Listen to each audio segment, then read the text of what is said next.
that we'll roll on the new moon, and Lord permit, we'll do it from here on out. Numbers chapter 10, verse 1.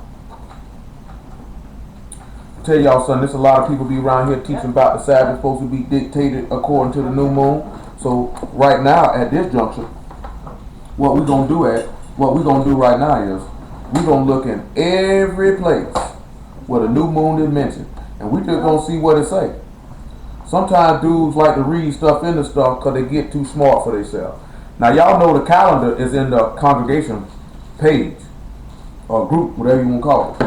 I'm not finna recite it. I'm not finna go over it. You know where it's at. You want to see it, you'll go look for it. If you don't want, if you really want to see it, because it's been provided for you. Yeah. So you have no excuse for not to see it. Yeah. Numbers 10 and 1. Let's just see what it says.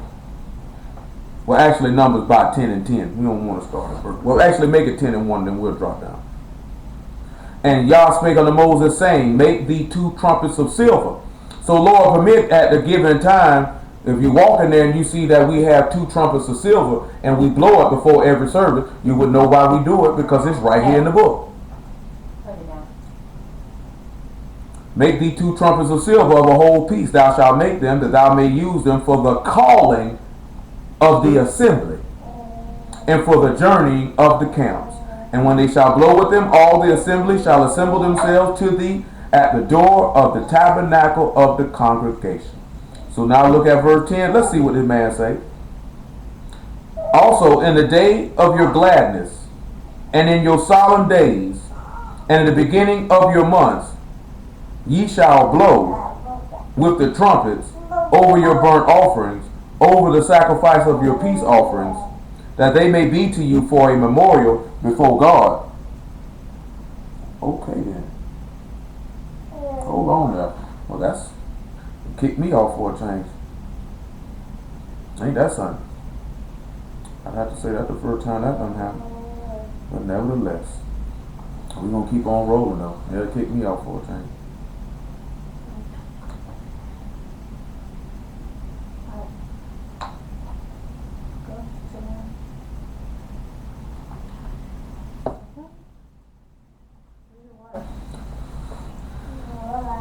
Alright, y'all, it kicked me off for a change. So, number 10 and 10 again. Also in the day of your gladness and in your solemn days, and in the beginning of your months, you shall blow with trumpets over your burnt offerings and over the sacrifice of your peace offerings, that they may be to you for a memorial before your God. I am Yah, your God. So the purpose of why we're doing this here, because when the trumpet was blown, if the trumpet was blown in the new moon, does that not mean that the congregation would assemble together on that day then? Well, that's why we gathering together today on the new moon, because the law dictates it. I want y'all to look at something in Hebrews chapter 10. I didn't want y'all to know that's in the law now. Y'all understand that? So let's look at Hebrews 10 and 22. Did you eat your food, Stanky? Go eat the rest of your food. Okay, maybe not. Let us draw near with a true heart and full assurance of faith, having a heart sprinkled from an evil conscience and our bodies washed with pure water. Ain't that something? Because I told y'all, I have a discussion with somebody say you'll never stop sinning, and then you got the writer of Hebrews sitting here telling you about have your conscience, have your heart sprinkled from the evil conscience. So let's look at Ephesians chapter 5 verse 26 and let's see what would clean your conscience. Because David told you about it in Psalms 119 and 9. See, these people don't want to be clean. And they want to convince you since they can't get right, you can't get right. Some of y'all can't get right because you're just hard-headed. You steady trying to do your own thing. You really basically, when it comes down to it, you just utterly refuse to die. Whatever it is you can do to keep your flesh alive, you try to do it to the best of your ability to keep it alive. Verse 26 of the 5th chapter. We'll make it 25 of the 5th chapter of the Epistle of Ephesians. Husbands, love your wives, even the Messiah also loved the synagogue and gave himself for it, that he might sanctify and cleanse it with the washing of water by the word. Excuse me. That he might present it to himself a glorious synagogue, not having spot or wrinkle, or any such thing, but that it should be kodesh and without blemish. Now we just sat back and looked at that you would blow this trumpet over your offerings. Let's look at Deuteronomy 17 and 1 just for a reminder of how your offering is supposed to be. And after that, I guess we can look at Romans 12 and 1. We'll still hold Hebrew chapter 10, verse 22.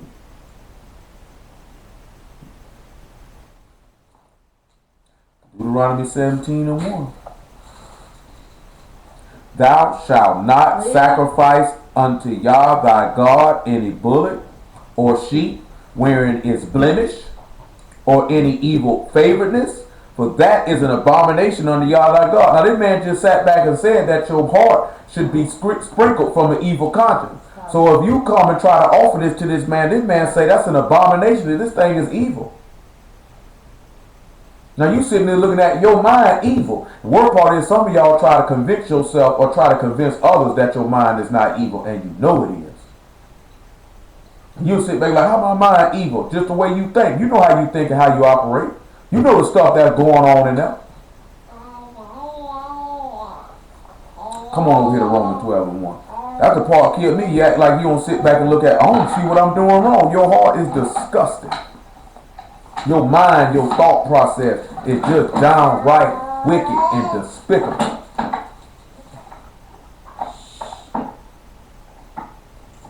Romans 12 and 1. I beseech you, therefore, brethren, by the mercies of God, that you present your bodies a living sacrifice, kodesh, acceptable unto God. Now he said the thing that he would accept was a sacrifice that had no blemish and no evil favoredness. So that means if you got a wicked mind and sin on you, that man is not going to accept that. That's something you had to sit back and ponder. The law say he's not taking. Ain't that what it just said? He's not taking that. Now the writer of Hebrews just said, let your conscience be sprinkled. Let your heart be sprinkled with pure water from an evil conscience. The evil conscience would be evil favoredness. If you have an evil mind, that man's not taking that. And you know some of the products of an evil mind? Pride, rebellion, stubbornness, envy, jealousies, maliciousness, hating God.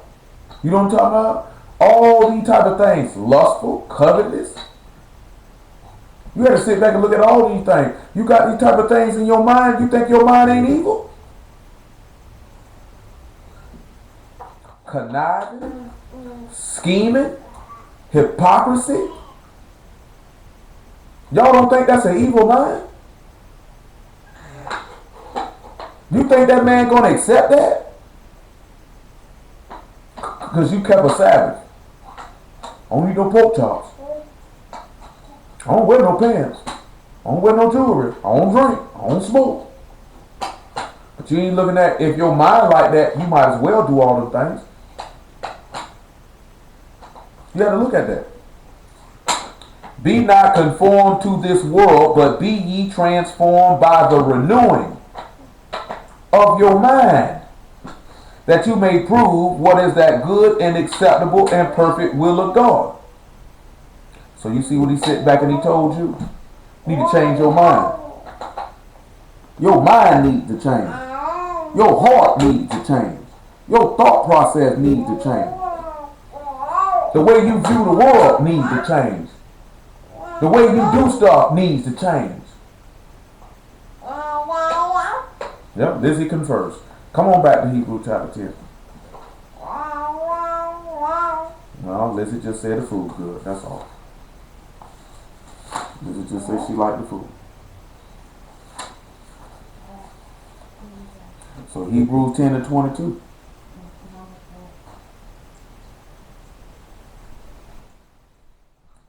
Let us draw near with a true heart and full assurance of faith,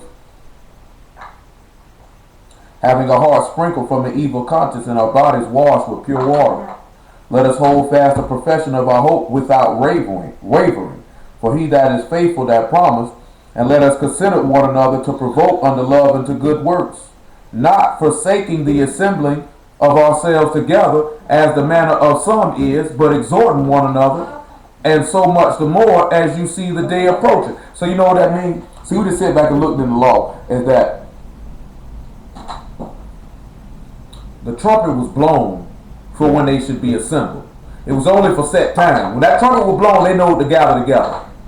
You know what I'm talking about? So you sit back looking at it. If we come together on Wednesdays and on the new moon and on Sabbath night and on Sabbath day, what's your excuse for not being there unless you incapacitated? You know what I'm talking about? That's whether it be in the flesh or over the line. And I can know for a surety that if I be of God and I be sent to preach the word and he done drew you to be joined to this congregation, that some of y'all supposed to be here in the flesh. I know he just ain't got this set up for you niggas just to sit in your living room.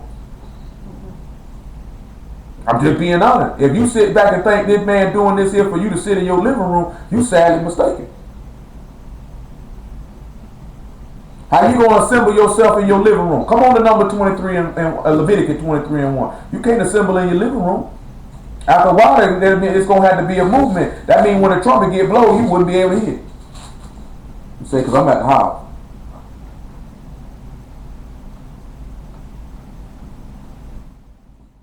I'm just telling you. And Yah spake unto Moses, saying, speak unto the children of Israel, say unto them concerning the feast of Yah, which shall proclaim to be Kodesh convocations. Even these are my feasts. 6 days shall work be done, but the 7th day is the Sabbath of rest of Kodesh convocation. You shall do no work therein. It is the Sabbath of Yah in all your dwellings. What is a convocation?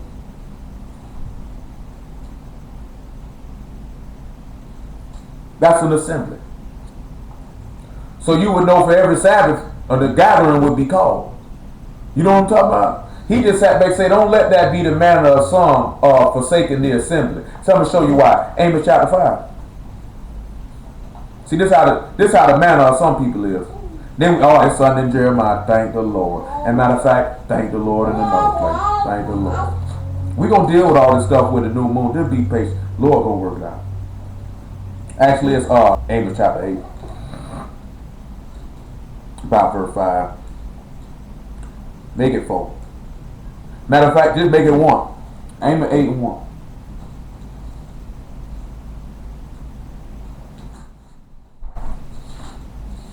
Thus saith Yah, thus have Yah showed unto me, behold, a basket of summer fruit.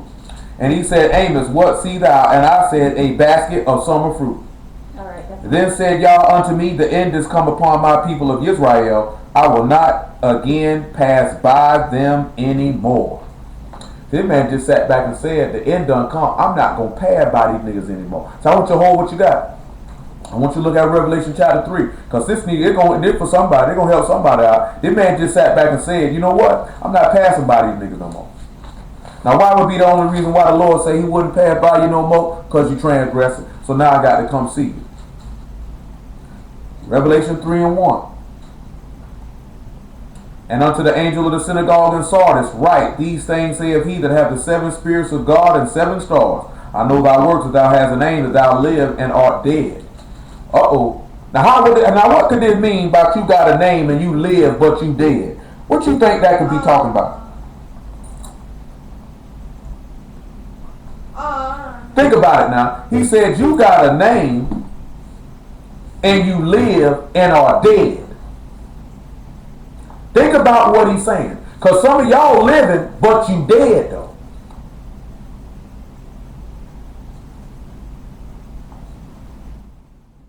Let's sit back and look at somebody who was living but was dead. Come on to Genesis chapter 2 and verse 15.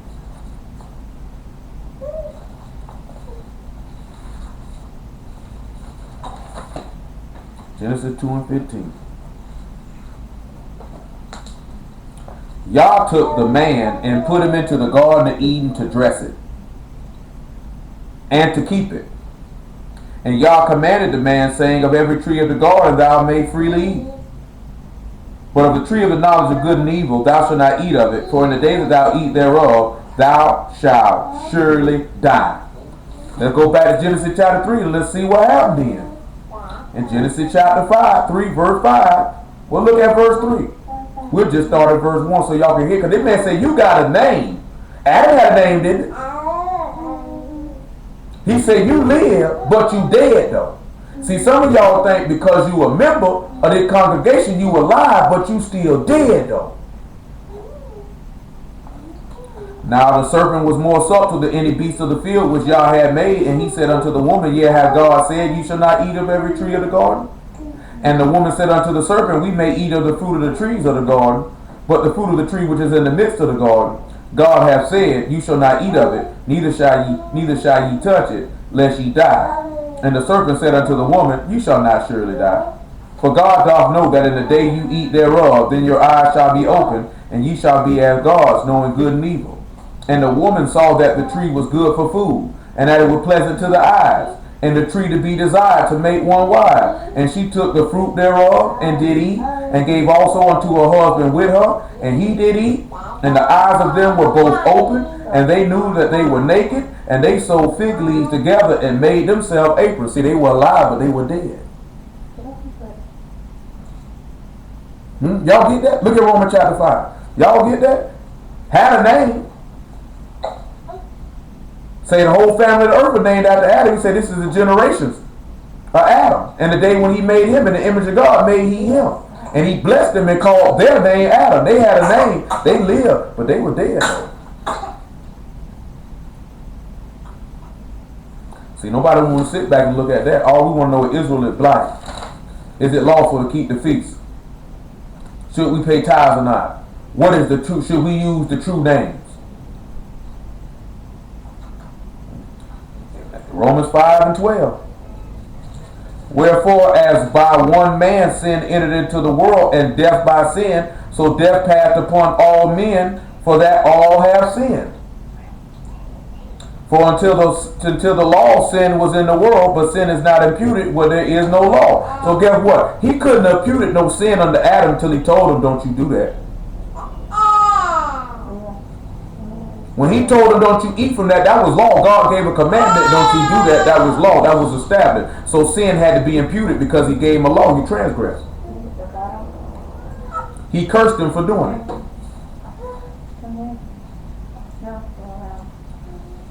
Nevertheless, death reigned from Adam to Moses, even over them that had not sinned after the similitude of Adam's transgression, who is the figure of him that was to come. So to transgress something, and we know 1 John 3 and 4 say sin is transgression of the law. Therefore he that transgressed the law commits sin, right? So when y'all told this man not to do this, and he sinned, he was alive, but he was dead. And some of y'all hear this word, and I tell y'all to do certain stuff, and you do what you want to do. So guess what that means? You living, but you dead. Because Paul told you in 1 Timothy 5 and 6, she that liveth in pleasure is dead while she lives. A lot of y'all live in your sins, you live in your pleasure, you do what you want, and you dead. You play with it if you want. Just mentioned it to you before we came on and started rolling. You ain't got the spirit, you dead. You don't have life in you. Look at 1 John chapter 1. We still holding Revelation chapter 3. And Amos chapter 8. Why you sit back and tell? See, that's the same thing we were talking about. We'll go look at the law and back that up. I just forgot what I said. What I just said. Yeah, John chapter 1. I meant to say 1 John chapter 1. I'm sorry. That's what I meant to say. It was 1 John, epistle letter of John. That's where you at? 1 John 1 and 5. Matter of fact, make it 2. For the life, but matter of fact, just make it 1. That which from the beginning which we have heard and we have seen with our eyes, we have looked upon, our hands have handled of the word of life. For the life was manifested, and we have seen it, and bear witness and show unto you that eternal life which was with the Father and was manifested unto us. So that eternal life that was with the Father, that would have been the Son. He said he was given and manifested unto us. We saw it. That which we have seen and heard and declare we unto you, that you also may have fellowship with us. And truly our fellowship is with the Father and with His Son, Yahshua HaMashiach. Now I'm going to ask y'all a question because we just read it maybe last night. Why would this man just sit back and say, we hope that our fellowship would be with you? Why would he make that statement?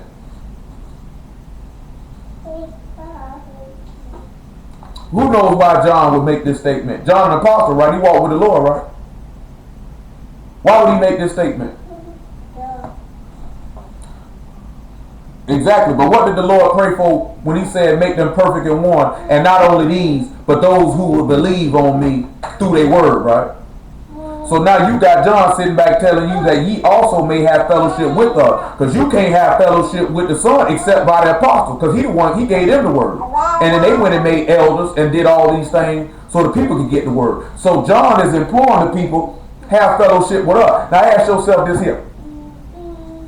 How you going to have fellowship with God and commit sin? We done dealt with this in time past. I think we got a sermon that's recorded talking about it. How are you going to have fellowship with God and commit sin? Didn't he say will you have fellowship with the throne of iniquity? Let me look and see what that is. Is that Psalm 93 I'm thinking about? What that is, man? What y'all got going on? Niggas sound like they got tea brewing.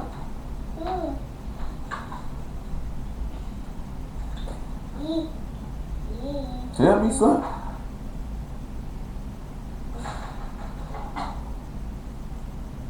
You gotta ask yourself that. Come over here to Psalms. This I'm trying to remember what that is in Psalms. The man say he won't have no fellowship with the throne of iniquity. He's not gonna do it. He's not gonna do it. See, these people sit back tell you anything. Don't you let these people around here tell you always gonna be a sinner. Don't you let these people tell you that. And while you sitting around here playing, wallowing in your sin, you gonna perish in them. Now you keep around here playing with it if you want. You sit around here and keep acting like you ain't got to get right if you want to. It's too critical. It's too serious. So I'm looking at. Let me find the song that I want. I'm talking about, man, these people be out here saying all type of stuff, and when it come down to it, these people just actually don't believe this book. Yep, it was 94. I said 93, but it was 94. I'm close enough. Mine ain't getting too bad. I want you to look at verse 12 though. Make it 11. Psalm 94 and 11. We still hold Amos chapter 8 and Revelation 3. We good in Romans 5.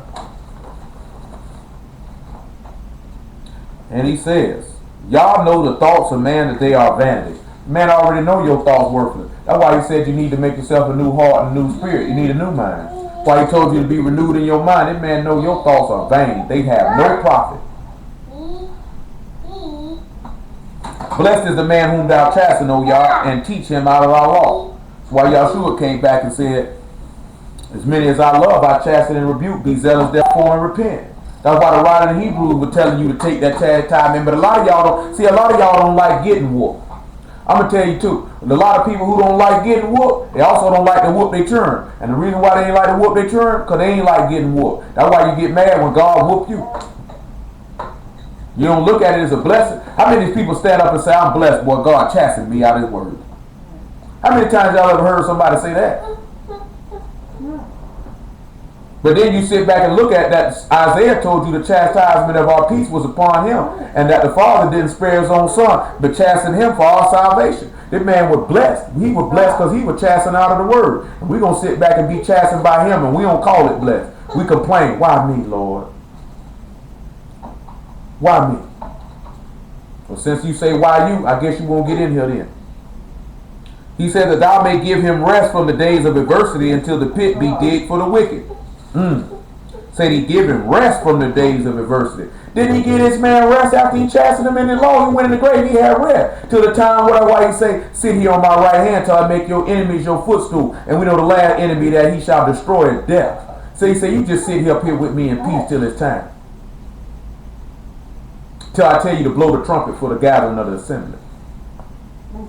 He said, for Yah will not cast off his people, neither will he forsake his inheritance.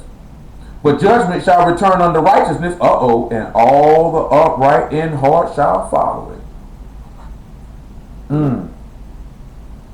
Say he won't cast off his people, neither for he say, but judgment shall return unto righteousness. John chapter 16, verse 7.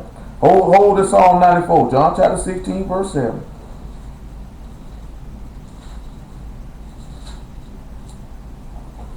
Ain't that something? He say judgment will return unto righteousness.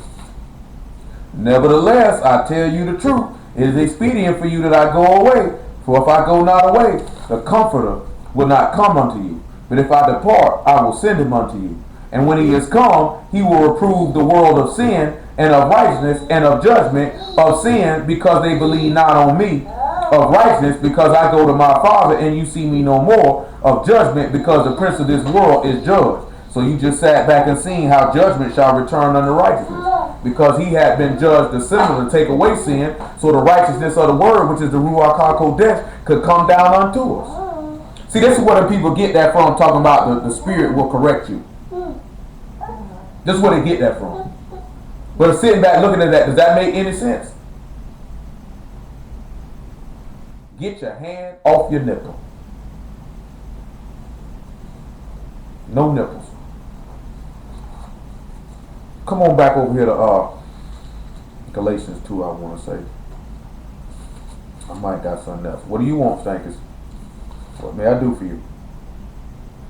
May I help you? Galatians 2. Matter of fact, make it Romans 10 and 1. That's even better. Romans 10 and 1.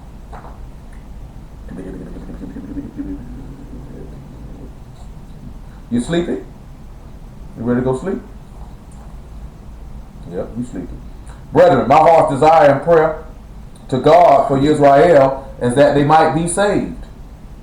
For I bear them record that they have a zeal of God, but not according to knowledge. Got a great passion for this word, but not according to the word.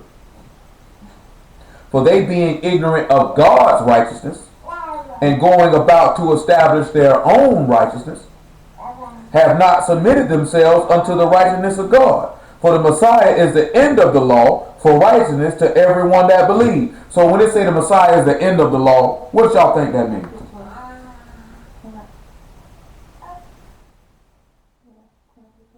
And when he say he is the end of the law, what y'all think that means specifically? It means a particular thing. You say it all the time. Some of y'all done said it all many times in your life. Yeah, that's the purpose of the law. You know, as people say, an ends to a means, he was the purpose of the law. You know what I'm talking about? So therefore, he would be the righteousness of God. So when he judged him and killed him for our iniquity, then judgment returned unto righteousness, because through this man, we could get the righteousness to everyone that believes. And why you think these people won't submit themselves unto this man? These people won't submit themselves to this man. And you know the key thing of submitting themselves to this man is, you would stop sinning. You would stop sinning. Come on back to Psalm 94.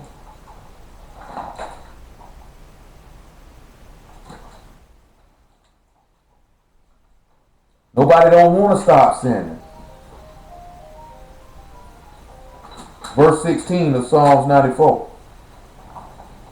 He said, who will rise up against me, for me against the evildoers? What's wrong with you, Lizzie?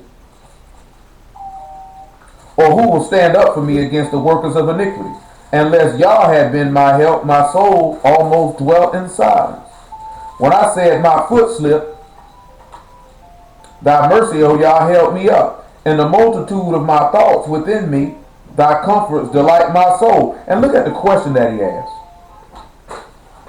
Shall the throne of fellowship, shall the throne of iniquity have fellowship with thee, which frame mischief by law? Now what you think this means by a throne of iniquity have fellowship with frame mischief by a law? What y'all think that could mean? Who is the throne of iniquity?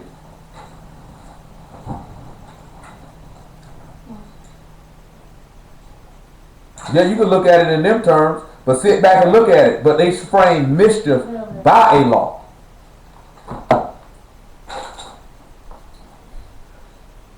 Yeah, the scribes and the Pharisees, because they were rulers. Let's look and see. In Matthew 23 and 1 first. We still hold in Revelation 3 and Amos 8.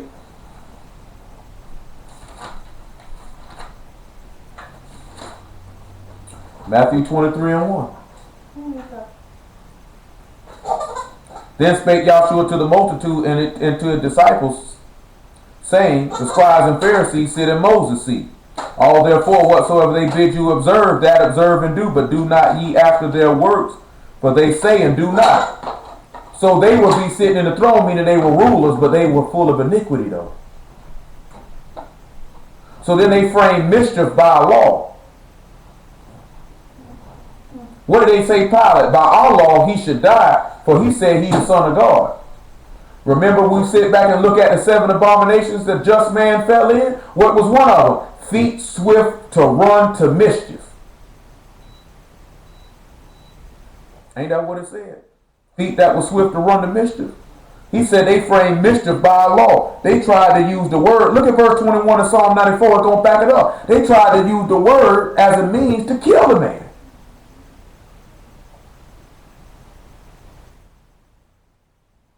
Say they gather themselves together against the soul of the righteous and condemn the innocent blood. But Yah is my defense, and my God is the rock of my refuge. He shall bring upon them their own iniquity, and shall cut them off in their own wickedness. Yea, Yah our God shall cut them off. And how did he do that? How did he bring upon them their own iniquity? How did he do that? Y'all should know how he did it. How he did it. No.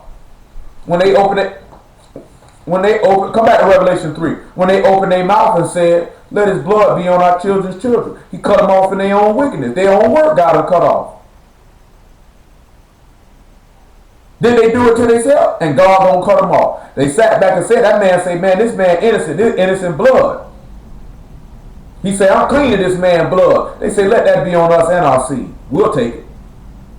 So guess what that means? We know from Deuteronomy 19, with the city of refuge, what happened to the man that got innocent blood on him? What's supposed to happen to him? He's supposed to get killed, cut him off in their own wickedness. Now y'all kick back around there and play it, round here playing, and you round here sitting in the throne of iniquity, round here using the law, but you round here still round here framing mischief together, and you're gonna be found to be guilty of this man's blood, and he gonna cut you off. That's why he came back and told these people this in Revelation 3 and 1.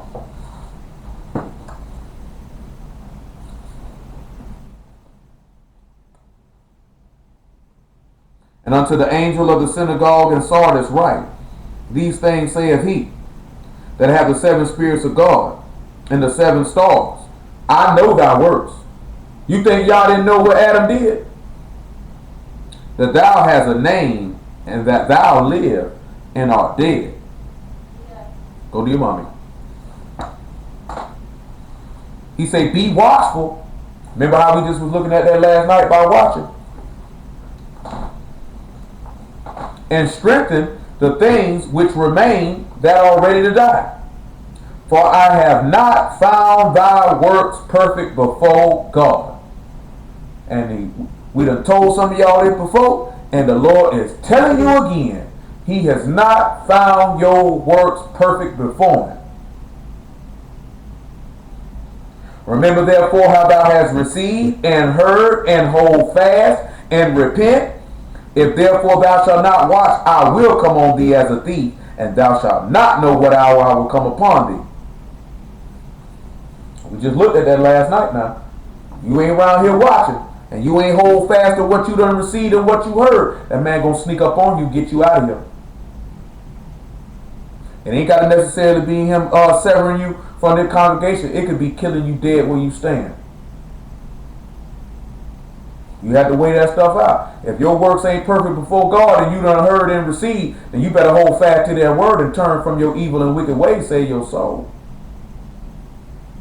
That would be this man chastening you out of his law because he loved you. A lot of y'all don't sit back and look at it. That's why I tell you, man, I done told y'all several times, some of y'all will sit here and hear this word and get up right after it's over with and readily go commit a sin. Some of you think about sinning while you sitting there hearing the word.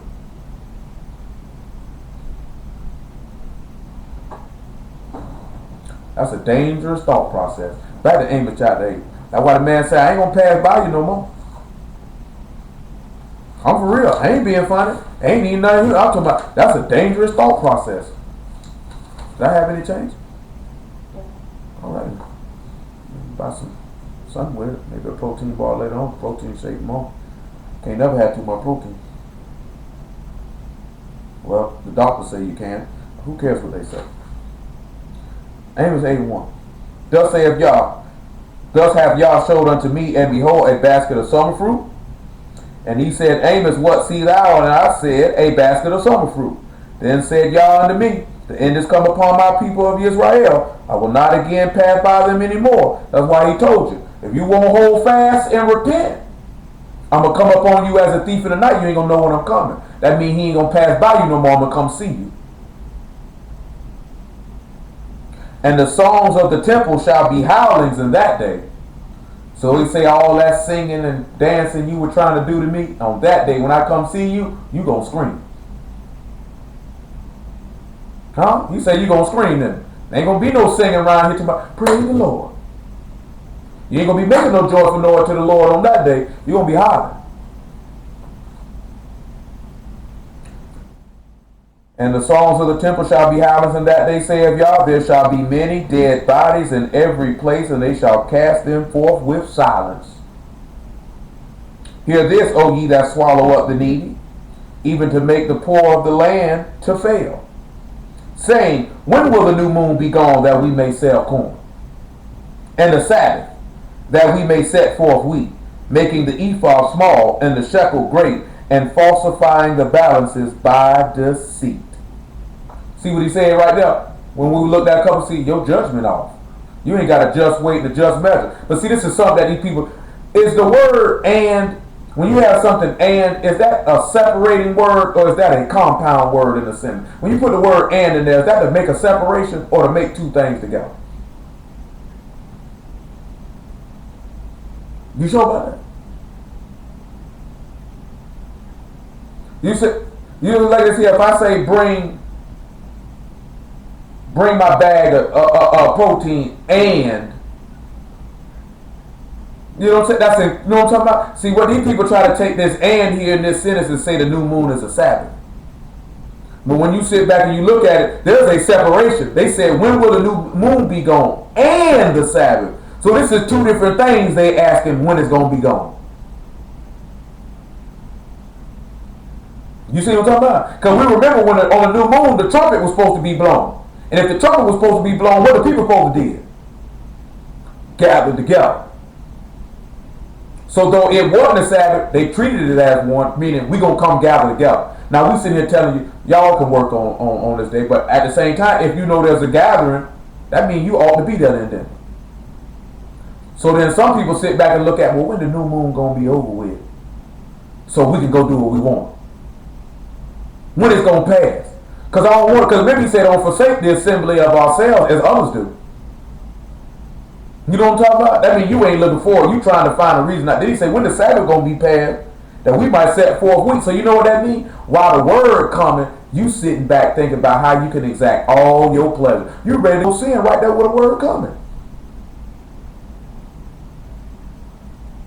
It ain't just got you trying to make your pleasures. Whatever it is you want to go do, you trying to seek to go do it.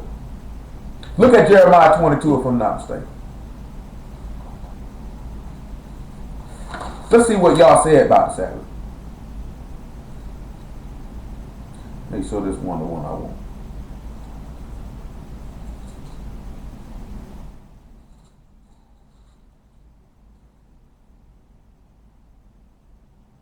Look and see Jeremiah 22.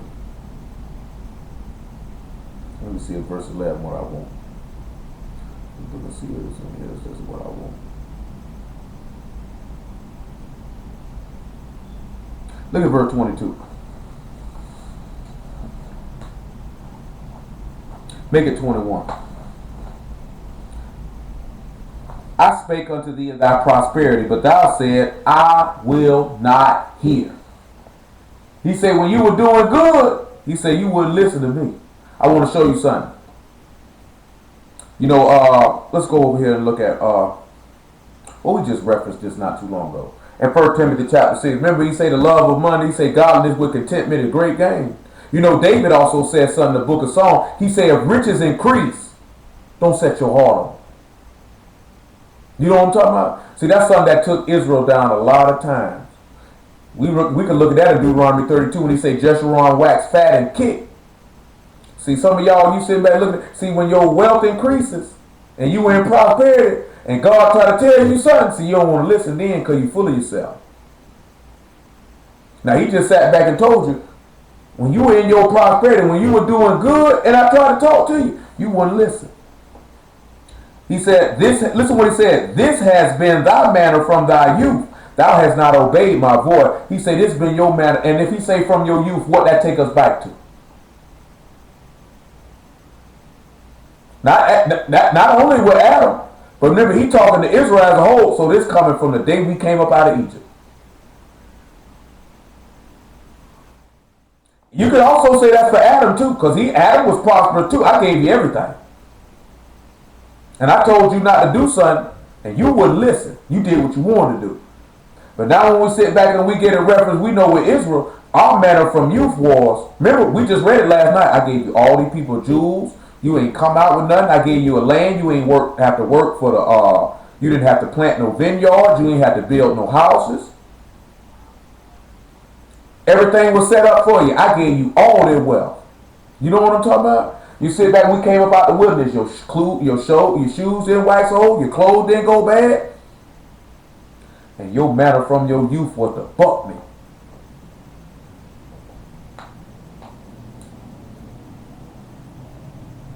Yeah, that's why in Proverbs 30 the brother said, give me food convenient for me, lest I be rich and say who is y'all. Or unless I be poor and I steal and take the name of my God in vain. People don't look at that. Everybody want money from God, but when they get that money, they really ain't think about that, man. They just throw their references out there because they actually referring to their own God, which is their belly.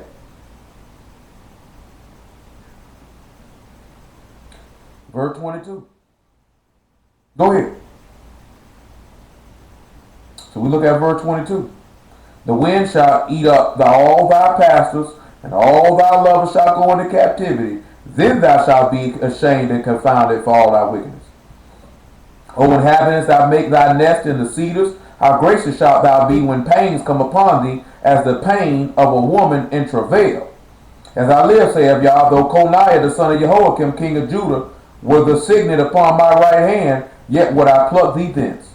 And I will give thee into the hand of them that seek thy life, and into the hand of them whose face thou fear, even into the hand of Nebuchadnezzar king of Babylon, and to the hand of Chaldeans, and I will cast thee out, and thy mother that bare thee, into another country where you were not born, and there shall ye die. But to the land whereunto they desire to return, thither they shall not return. Is this man Coniah a despised broken idol? Is he a vessel wherein is no pleasure? Wherefore are they cast out, he and his seed, and are cast into a land which they know not. O earth, earth, hear the word of Yah. Thus saith Yah, write ye this man childless, a man that shall not prosper in his days, for no man of his seed shall prosper, sitting upon the throne of David, ruling any more in Judah. Now, he talking about this man lying. He said earth gonna witness. He said, please see what I'm gonna do to him, but see, we want to back you up somewhere. See, I had to mention it to you because, see, Coniah was cursed in the seed that his seed couldn't sit on the throne no more. They were done. You know what I'm talking about? But look what he just said, though. He said, if it wasn't, he said, even though Coniah, in verse 24, a son of Jehoiakim, the king of Judah, were the signet upon my right hand. You know what a signet is? That's a seal. Yet would I pluck thee thence. I will give them into the hand of them that seek thy life, into the hand of them whose face thou fear, even to Nebuchadnezzar. What y'all think that's talking about? Even to Nebuchadnezzar. What y'all think that's talking about? What y'all think that could be referring to?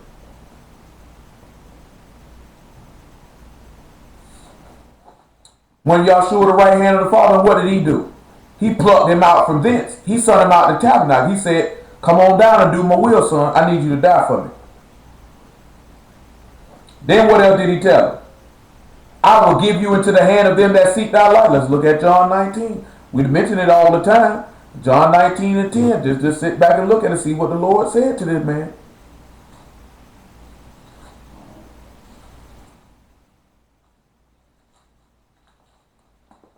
John 19 and 10. That wasn't the spot that I wanted. But it's going to work out well. And it's going to work back to what I want. We still going to touch all these places about the new moon though. Lord permit.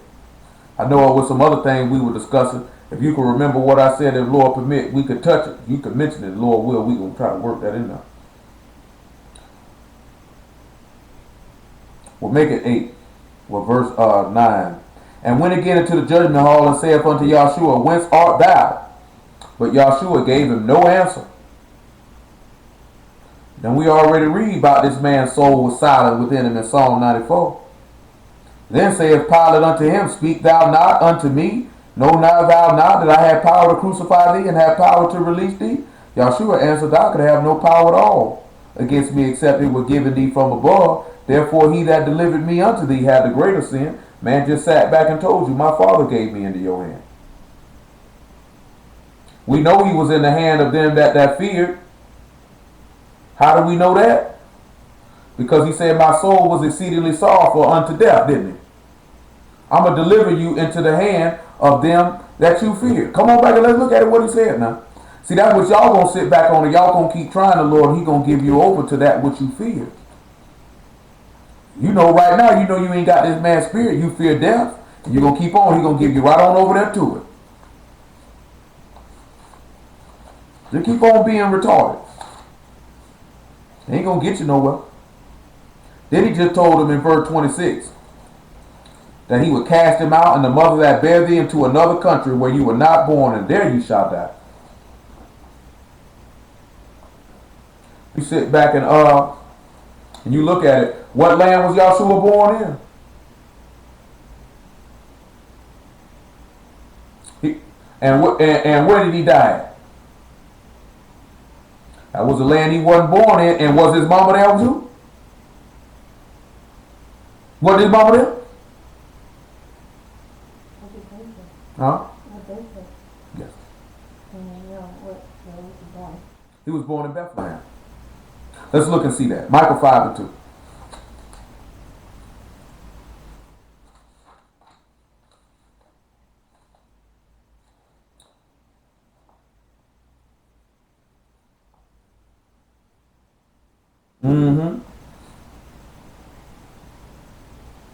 But thou, Bethlehem Ephrathah, though thou be little among the thousands of Judah, yet out of thee shall he come forth unto me, that is to be a ruler in Israel, whose going forth have been from old and from everlasting. I still find it amazing nigga can say that David. When was he from old and everlasting? I have no idea.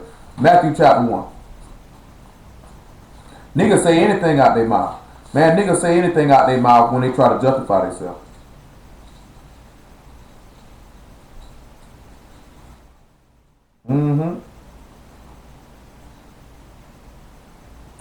Matthew chapter 2 verse 1. Now when Yahshua was born in Bethlehem of Judea, in the days of Herod the king, behold, there came a wise man from the east to Jerusalem, saying, where is he that is born King of the Jews? For we have seen his star in the east, and are come to worship him. And when Herod the king had heard these things, he was troubled, and all Jerusalem with him. And when he had gathered all the chief priests and scribes of the people together, he demanded of them where the Messiah should be born. And they said unto him, in Bethlehem of Judea, for thus it is written by the prophet, and thou Bethlehem in the land of Judea, are not thee the least among the princes of Judah? For out of thee shall come a governor that shall rule my people Israel. When we sit back and look at Coniah, he was the least of all the kings, didn't he? Because he said, would nobody sit on this man's throne ever again? Not of his seed. He was the smallest. So it'll make sense this man come up out the smallest of Bethlehem. You know why? Another reason why he came up out of Bethlehem. Because that's what David was. That's the city of David. You know that? Hold on. We'll come back and look at it. Look at John chapter 7. One more place about Bethlehem. John chapter 7 verse 39. Or 40 actually. That's why he was born in Bethlehem, because that's the city where David was. Matter of fact, it's going to tell you that right here in John when we read it.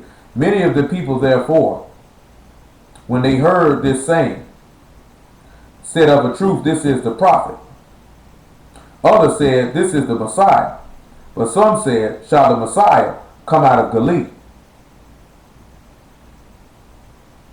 Have not the scripture said that the Messiah come of the seed of David, and out of the town of Bethlehem, where David was? Therefore, there was a division among the people because of him. Just like it's a division among the people because of this man right now. Right now. It's a lot of people, they really don't believe in this man. Come on to 1 Samuel chapter 16.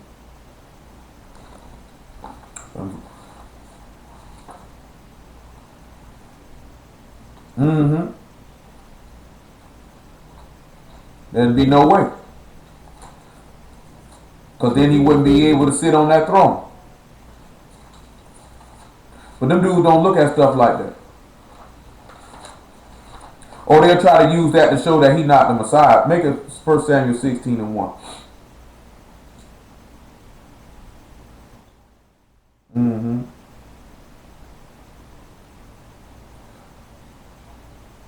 I can't do too much reaching after all that back work I did today. Let me see.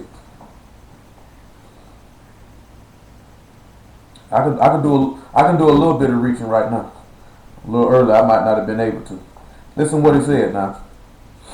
Yah said unto Samuel, how long wilt thou mourn for Saul, seeing I have rejected him from reigning over Israel? Fill thy horn with oil and go, and I will send thee to Jesse the Bethlehemite. For I have provided me a king from among his sons. And Samuel said, how can I go? If Saul hear, he will kill me. And Yah said, take a heifer with thee, and say, I come to sacrifice to Yah. And call Jesse to the sacrifice. And when I will show thee what thou shalt do, and thou shalt anoint unto me him whom I name unto thee. And Samuel did that which Yah spake, and came to Bethlehem, and the elders of the town trembled at his coming, and said, come thou peaceably? They were scared to death. They were scared to death. When you sit back and you look at when John the Baptist came, them people were scared to death when they did it again.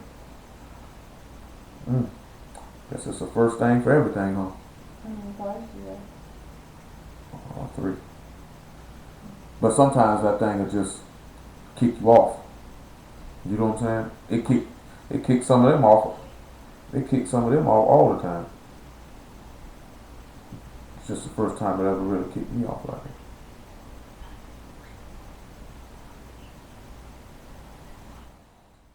All right, y'all. Yeah, it kicked me off again, y'all. It's all right.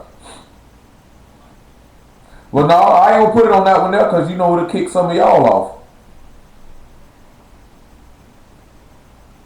Yeah, I mean, I guess it just had to turn around to be my turn, I guess.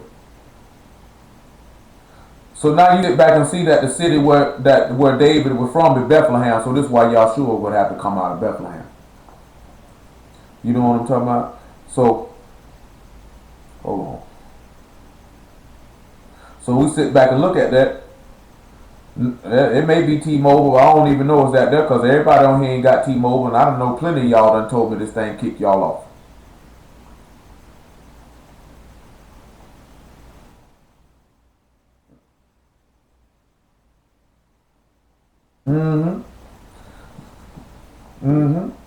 But now you sit back and see that he came out of Bethlehem. He had to. So when he say he gonna cast him out of another country and you know send him to Babylon, he gonna die there. He did not die in the land where he was born. And he's saying your mother that bare thee, she gonna be with you. She's not from Jerusalem either. Let's look at John chapter 19. Let's see if Mom Dukes was there. You don't read nothing about David, Mama. John 19 to 25. See, it just put somebody off just now.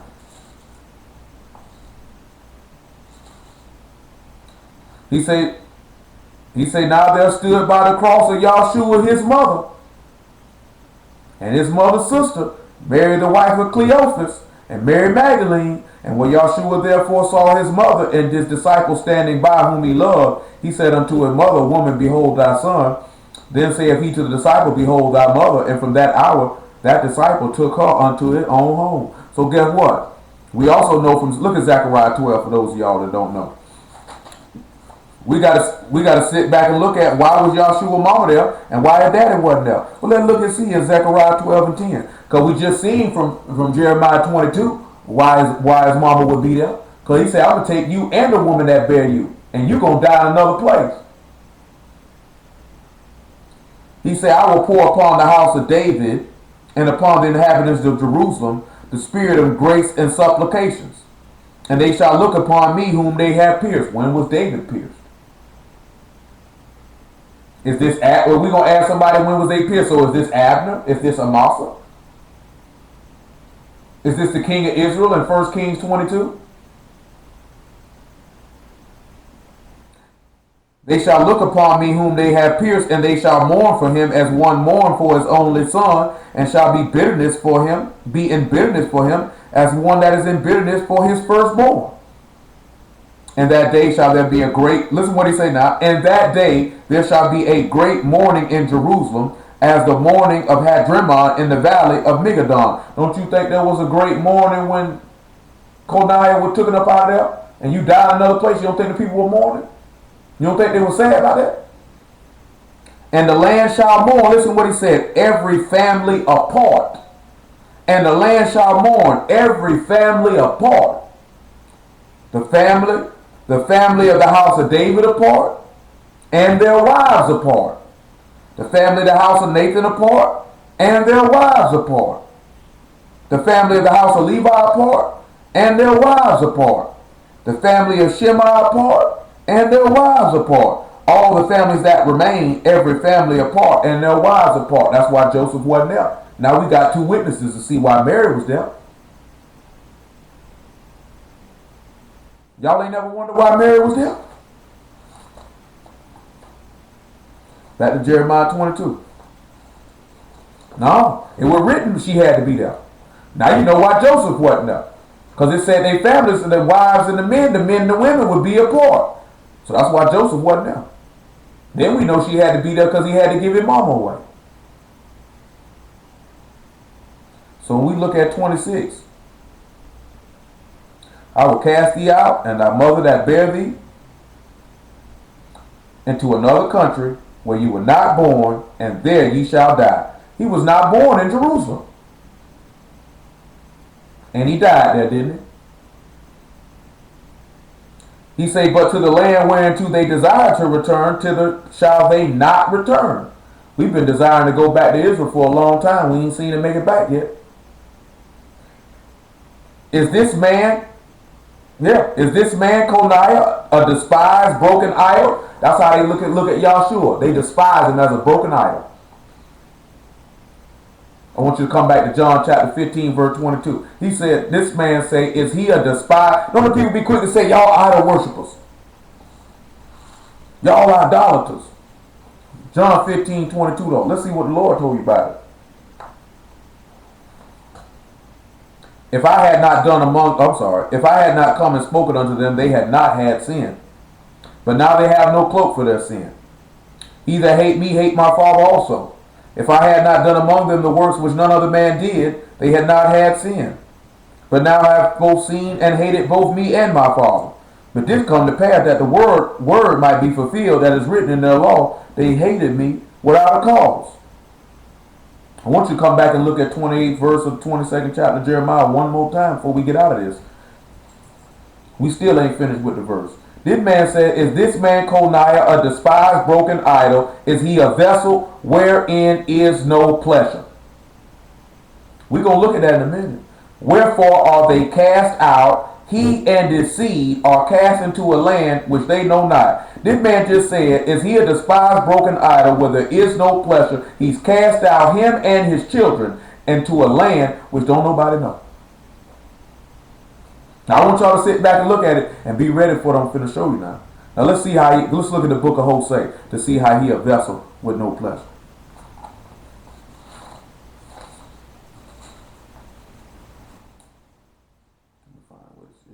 one I want. Y'all right over there, Lamont? Let me find the verses of this that I want. I think it's chapter 8. There it is. 8 and 7. Make it 6. We dealt with this in time past. Make it 4. I want, as a matter of fact, we'll look at 1. I want to see if anybody remember. Because we have dealt with this particular chapter. It wasn't that long ago. Set the trumpet to thy mouth, he shall come as an eagle against the house of Yah, because they have transgressed my covenant, and trespassed against my law. Israel shall cry unto me, my God, we know thee. Israel have cast off the thing that is good, the enemy shall pursue him. Who remember what this means? The video is exactly named exactly that. Who remember what this means?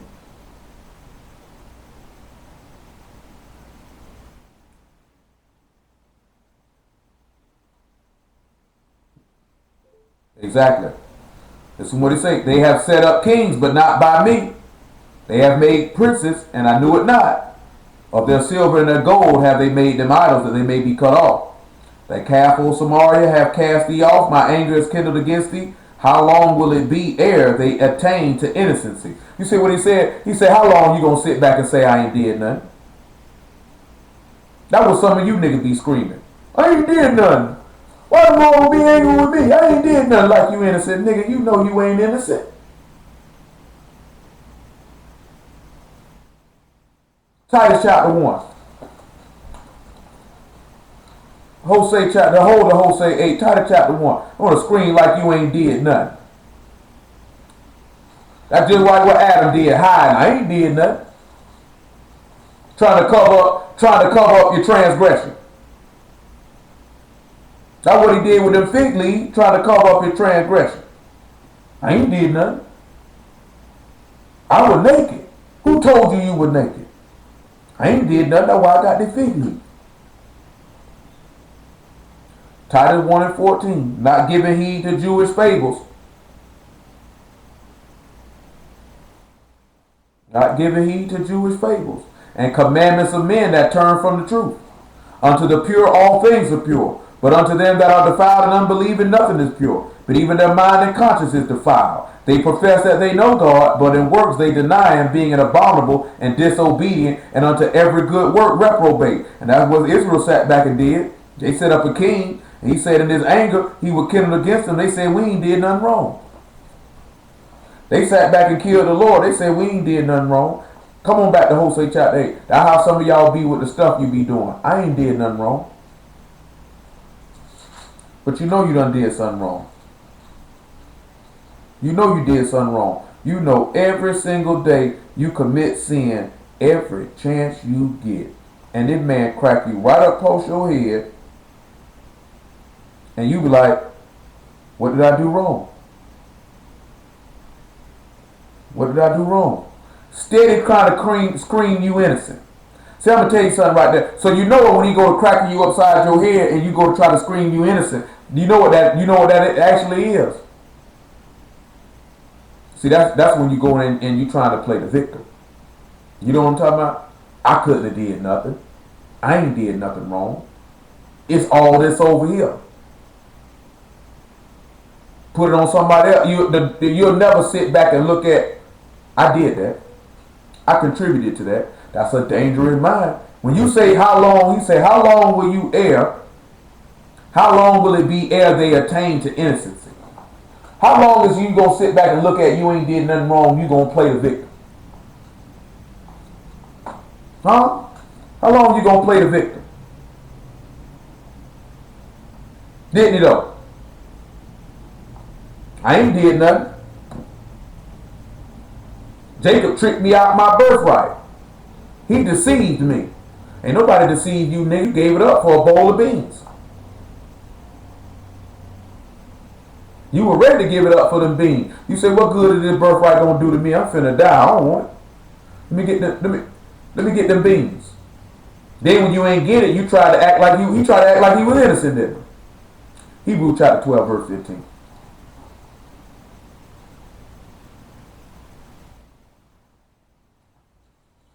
And 15. Still holding Hosea 8. We ain't holding nothing else. Looking diligently, lest any man fail of the grace of God, lest any root of bitterness springing up trouble you. Tell you, it's a dangerous thing to be bitter. You know, a bitter woman is bad. A bitter man is worse. You know what I'm saying? A lot of people expect a woman to be bitter. You know what I'm talking about? Because women usually get done wrong more than men get done wrong. It's not good to see a bitter woman, period. But when you see a bitter man, because people usually take bitterness as a female attribute, when it really isn't. You know what I'm saying? It just happens because you just happen to run across more bitter women than you do men. You know, bitterness is really not exclusive to any gender. You know what I'm talking about? When you look at a man who bitter, most men are bitter in this country because of how we've been treated. You know what I'm talking about? But then you got some niggas who bitter because they mad because everybody was successful and they wasn't. For whatever reason. You know what I'm talking about? Nigga just be bitter. I don't care man or woman. It's just horrible to see a bitter nigga, period. No, it's not attractive. Because you know what somebody bitter, you know what go along with being bitter? Nigga usually jealous. You know what I'm talking about? They usually envious. You know what I'm talking about? They usually selfish. You know what I'm talking about? They usually got 1,000,001 excuses for why they couldn't do what they were supposed to do. They usually irresponsible. You know what I'm talking about? These are not attractive qualities in a man or a woman. I'm talking about, and I ain't even talking about for being with somebody, just for being a friend. Nobody don't want to be around nobody like that. And you got to sit back and look at, if you possess those type of attributes in your heart, if bitterness reign in you, man, that stuff can take your soul down. Y'all hear me? That stuff take your soul down. That's why he just sat back and said, huh? Yeah, it'll do that. It'll kick you off now. But listen to that's what he said now. He say, lest any man he say, look diligently, lest any man fail of the grace of God, lest any root of bitterness springing up trouble you, thereby many be defiled. Because see, you'll mess around, bring that sin up, and and other people get caught up in it. So you have to sit back and look at that. You don't want to get caught up in that transgression.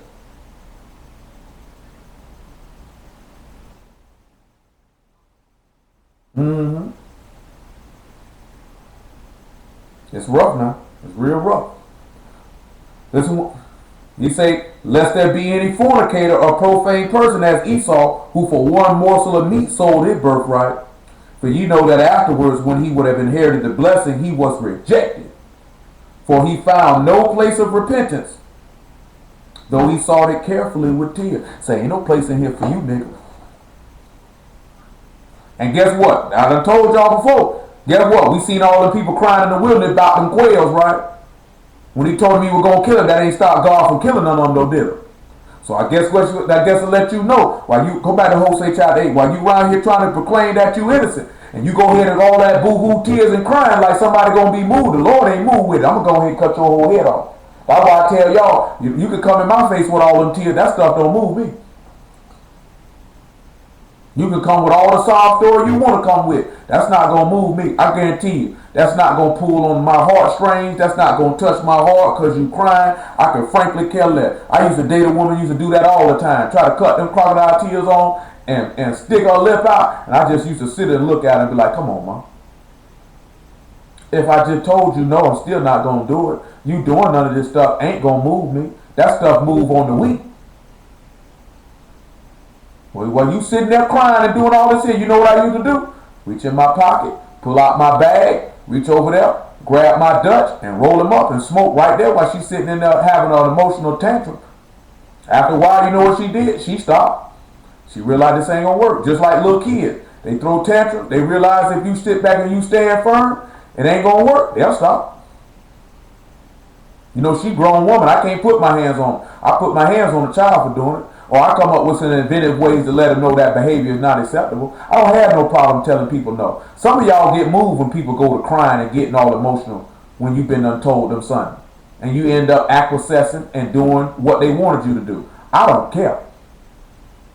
I know I done told y'all this in time past, but I'm going to tell you again. You can save the tears and the crying for somebody else. I really don't care. I know when somebody crying out of sincere crying because they hurt with a situation. I also know when a nigga crying trying to play on my emotions like I'm going to go for that. I ain't lived this long by being stupid. Hosea 8 and 5. Well, we're in verse 6. From Israel was it also, the workman made it, therefore it is not of God, but the calf of Samaria shall be broken in pieces. For they have sown the wind, they shall reap the whirlwind. It have no stalk, but shall yield no meal. If so be it yield, the stranger shall swallow it up. Israel is swallowed up. Now they shall be among the Gentiles as a vessel wherein is no pleasure. Now we done heard the same thing about Coniah, that he would be among the Gentiles as a vessel with no pleasure too, didn't we? Ain't that what we just seen? He said, is Coniah despised broken idol? Is he a vessel wherein is no pleasure? And they cast out him and his seed? Well, let's look over here at something, y'all. Let's look over here with something over here. Let's go around here. Let me see what we want. I guess we can swing on around here to let me see what we got over here in Colossians chapter 3 or Colossians chapter 2. Let me see if it is what I want. Matter of fact, it's Peter where we're going to go ahead and look at it at. It's more better in 1 Peter. In chapter 1 Peter 4 and verse 1.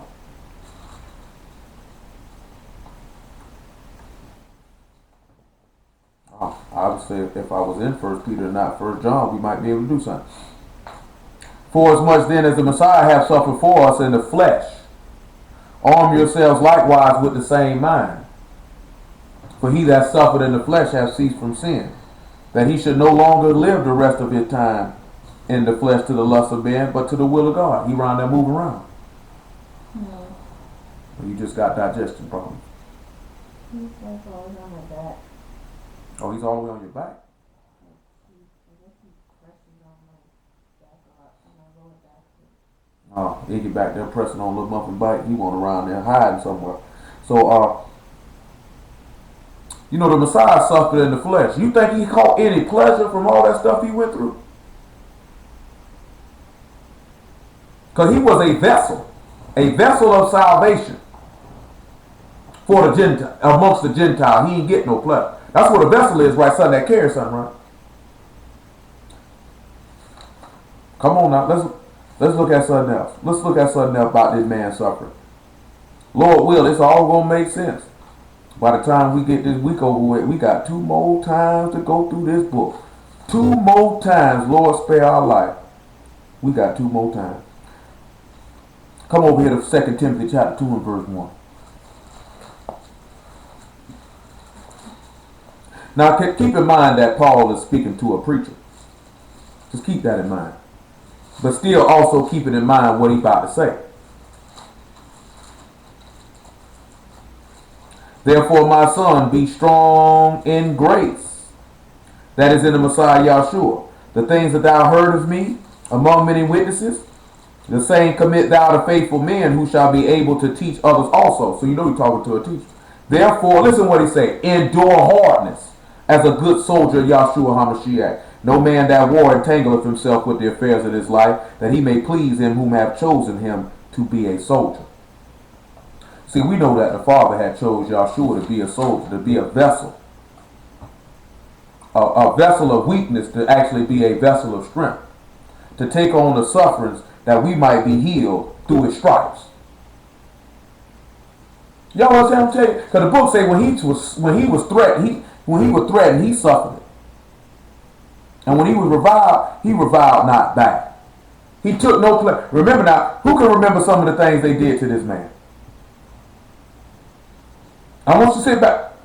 He got busted in the head with a reed. What else happened to him? He got stabbed in the side. And what else happened to him? He got spit on. And what else happened to him? He was mocked. And what else happened to him?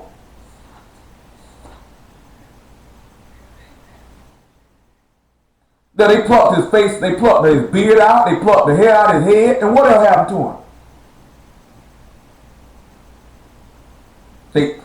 They hung him on a tree, and what else happened to him?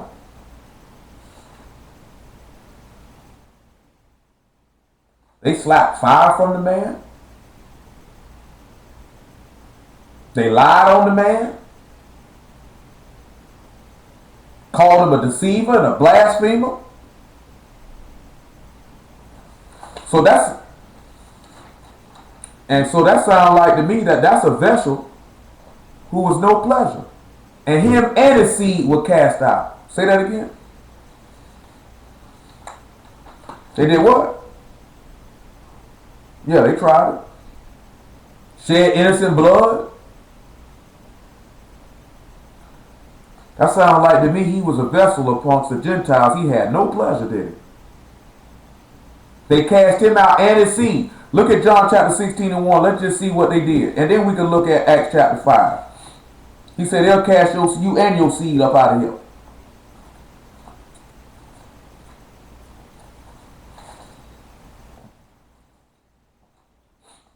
John 16 and 1. This man took a lot of stuff on. That sounds like anything pleasurable. Oh yeah, we forgot one thing. They whooped him. They scourged him. That sounds like anything pleasurable to y'all. So guess what that is? And he took all them things out because all that stuff written in the law. Blessed is him whom thou chasten out of thy law. The chastisement of our peace was laid upon him.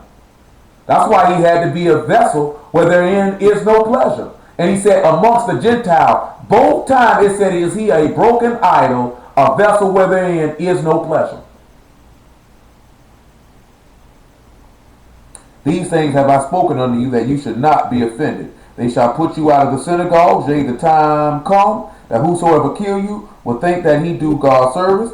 And these things will they do unto you, because they have not known the Father nor me. And didn't he do all these things under Coniah because they hadn't known y'all? Because they hadn't followed and they hadn't obeyed? So he got cast out into a land where it wasn't his, him and his mama. He was a vessel where there was no pleasure. And him and his seed were cast out. Because Yahshua told you if they persecuted me, they're going to persecute you. You got to go through the same thing. Ain't that amazing that, see, all that wickedness of Coniah being cursed, that was Coniah stuff.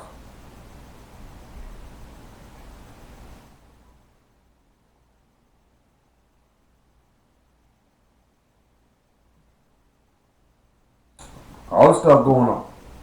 It's rough out here. Come on back to Jeremiah 17.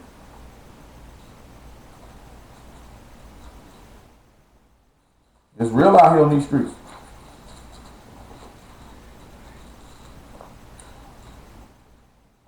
Jeremiah 17 and 19. Who that is? That two people got kicked off. They're kicking y'all. They kicked y'all.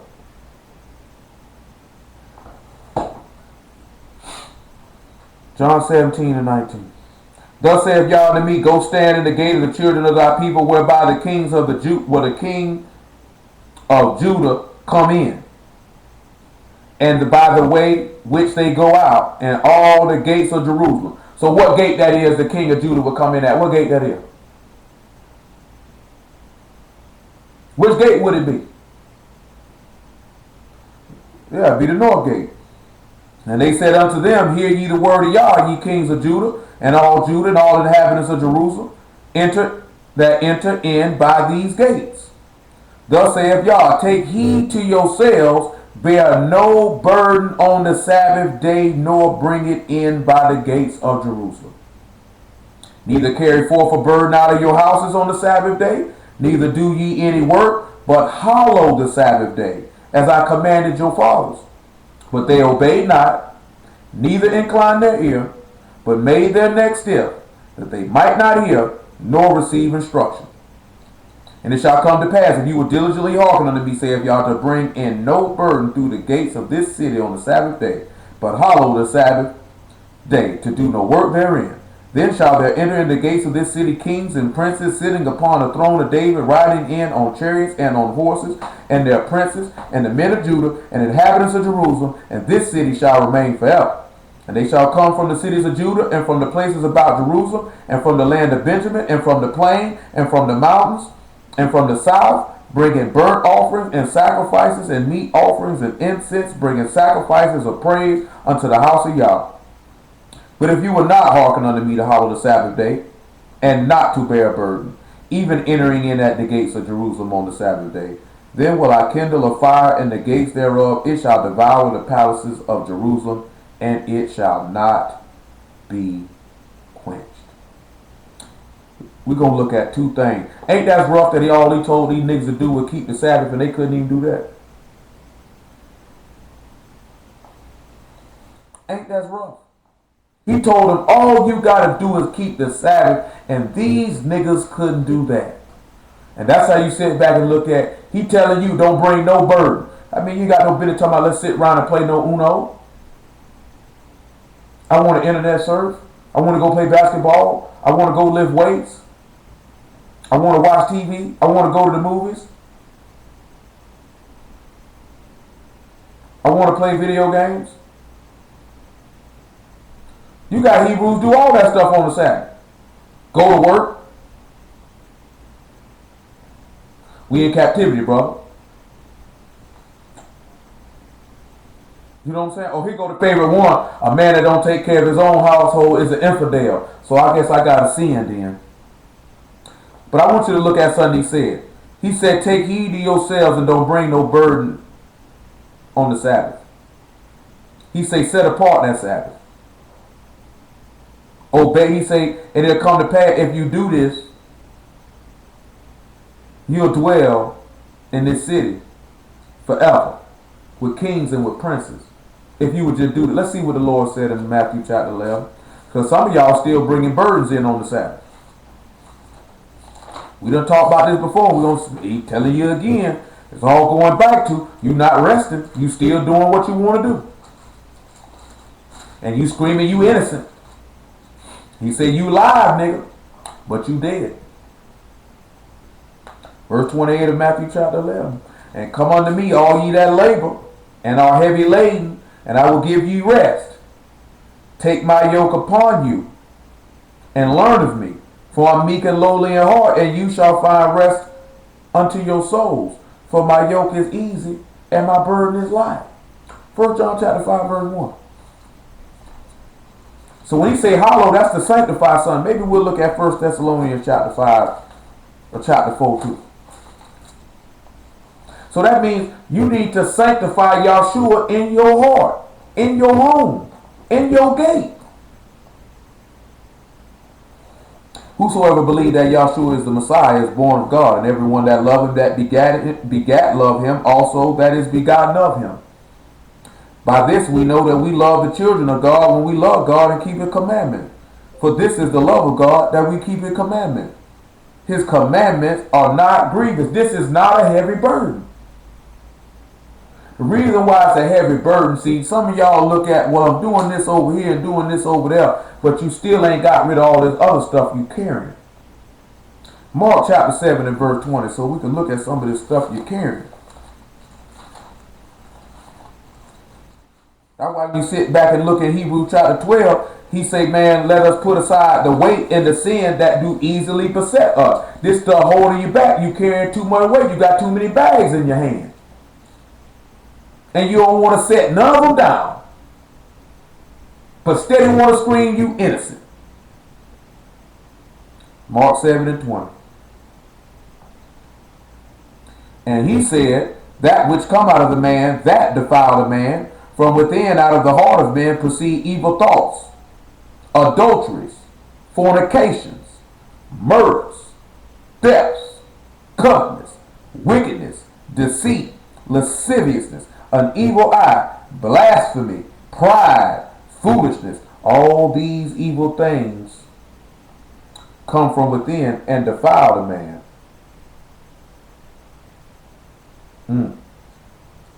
You don't think that's a big deal to be carrying all that stuff in your heart like that?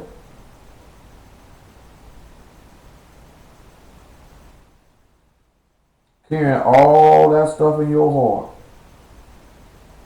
All that stuff in your heart. How you gonna make it? How you gonna make it? That means you bringing burdens in on the Sabbath day. The man said, come unto me and I'll give you rest. He said, come unto me and I'll give you a Sabbath. He says, if you heavy laden and you labor, we'd already read in the law, 6 days a man shall labor, but the Sabbath is the Sabbath for rest. The Sabbath for rest is here. Why are you still laboring? The only thing you should be laboring for is to labor for your salvation, which is to keep God's word, not still doing your own thing. See, I'm going to show you why. Come on back to Isaiah 58.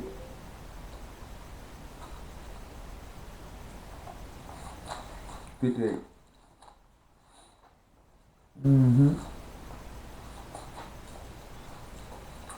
That's why you sit back and look at it. Those people steady thought they was alive and they were dead. That's why Yahshua said, Isaiah 58 and 1. That's why Yahshua said, hold on, I'm cutting my mind, man. I just got distracted. Why he told you to put all this stuff down. But see, don't nobody want to put all this stuff down. Don't nobody want to die. Don't nobody want to give nothing up. You still want to keep. The man told you you must be born again. You got to be. Cry aloud. Spare not. Lift up thy voice like a trumpet and show my people their transgression in the house of Jacob their sin. When we look at what Yahshua was telling them in that synagogue in Sardis, he was doing the same thing. He was letting them know you people got sin on you. Your works are not perfect before God. I know your works. That's the thing y'all don't sit back and realize. You feel like, well, Dwayne don't see what I'm doing. He don't know what I'm doing. But the Lord do though. You worry about me seeing you. Nigga, he see you everywhere you go. He know every thought in your heart. And you just sitting around here, thinking you getting over. You sitting around here thinking you getting over. And then when the man crack you upside your dome, you like this here, I'm innocent. He say, how long you gonna do that? He asked a real good question. How long will it be that you attain that you innocent? I ain't did nothing wrong. Oh, nigga, you know. I'm telling you, like I said, some of you niggas can spit out a lie like a nigga spit out grape seeds. Just spit them out. Rapid fire. I'm talking about automatic. No semi-auto, full clip. Spit it right out. 60 rounds in less than 10 seconds. I'm talking about just multiple lies. Ain't got no problem living a lie. We talked about this last night. You don't want to get caught up in appearances. Because some of you can appear to be righteous under men, but God know your heart. And he going to pull that sheet back in front of everybody and expose your nakedness. And then everybody going to see you for who you really are.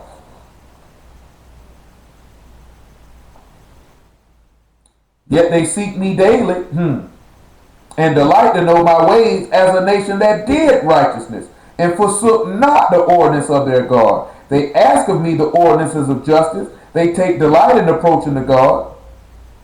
Wherefore have we fasted, say they, thou see not. See, look at fasting. Why we done suffered in our flesh, but you don't see. You look like, I don't work on the Sabbath, I don't eat no pork chop. Why you don't see it? I stopped wearing jewelry. Why you don't see it? I don't wear Nikes no more. Why you don't see it? I don't drink. I don't smoke weed no more. Why you don't see it? Let's see what he say. Wherefore have we fasted, say they, and thou see not. Wherefore have we afflicted our soul, and thou take no knowledge. He say, behold, the day of your fast you find pleasure and exact all your labor. So when you were actually suffering for the word, so you say, you will actually find a way to do all the stuff you want to do. Y'all hear me? Y'all was still trying to find a way to do what you want. And looking at God like, you don't take knowledge of what I'm doing? He said, I did take knowledge, nigga. Your works are not perfect before me. Hold fast what you have received and watch, lest I come as you as a thief in the night and kill you, nigga.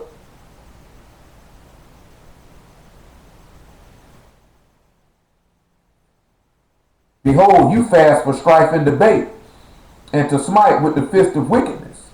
You shall not fast as you do this day to make your voice to be heard on high. That's why we sat back and look at. You profess that you know God, but in works you deny him. See, they sitting back looking at, we coming unto you to hear the word. We suffering in the flesh. We not doing this, we not doing that. But your heart still ain't right. It's still not right. You still find a way to exact your labors. You just pick and choose. Nevertheless, let's look at more of this stuff about the new moon. We got one more place to look. We got a few places to look. Psalms 81. So y'all can see. Because these niggas will tell you, you can't read nowhere in this book what God said when the new moon come in, number 7 days after that, and that's when the Sabbath is. He never told you that. You're not going to find that. You can't read that. And you can look all you want. And when you find it, you let me know. I'll give you some money. Psalm 81 and 1.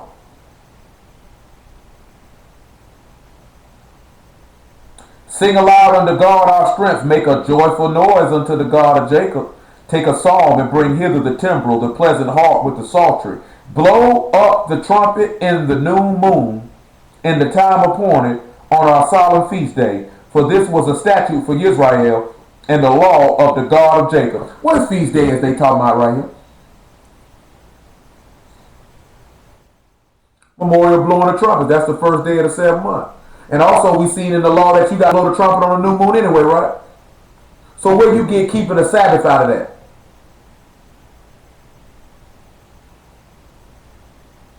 Where they get keeping the Sabbath out of that? See, it was a law.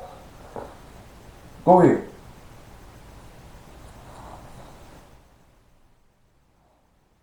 So we don't. Oh, they can keep the book of Enoch. They keep the book of.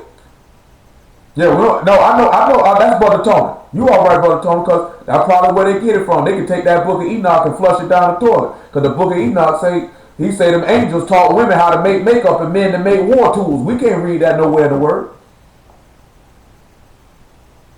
I appreciate you, Brother Tony. I know what you're talking about. He just would let it be known. He was correct because I knew that. I didn't want to see where y'all, if any of y'all knew it, because that's where they get it from. And if they don't get it from Enoch, they get it from the book of Jubilees or the book of Jasher. I appreciate you, Brother Tony. It ain't even that. It's not. Huh?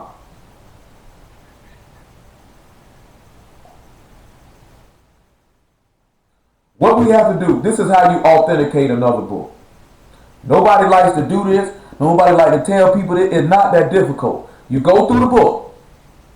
Let's say the book of Enoch, for example. Whatever's in the book of Enoch should line up with what's in the scripture. Shouldn't be no contradiction. Once you find one contradiction, you need to be worried. Once you find two, you need to be troubled. Once you find three, it's time to put the whole thing down. And guess what? It's all manner of contradictions in that book of Enoch. The first contradiction is them niggas like to run to that epistle of Jude. Huh?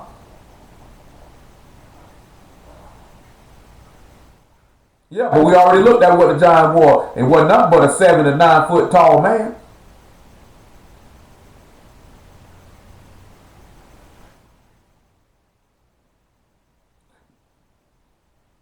How many feet? Now somebody got to be utterly insane to sit there and believe that a man would stand at 450 feet tall.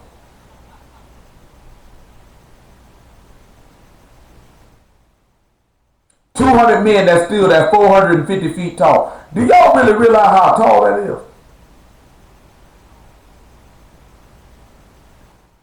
Man, can't nobody hold no conversation with this nigga. They can't hear him. You gonna be like this here, you hear me? Maybe. We say barely.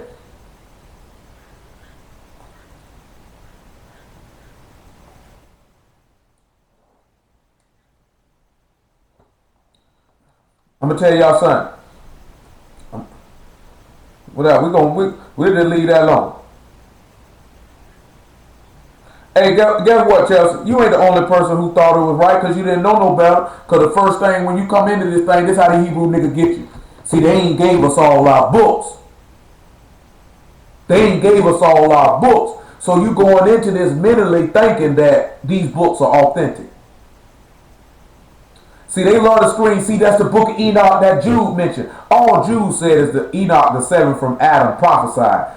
Prophesying ain't got nothing to do with writing no book. There's plenty of men in here who prophesied, they ain't got no book. He didn't say Enoch wrote a book. He said he prophesied. There's a major difference. But when you a nigga and you want something to be what you want it to be, you're going to roll with that. I ain't never read the book of Enoch. Had a desire at one time to read it. We watched a couple videos about it. I said, I'm good.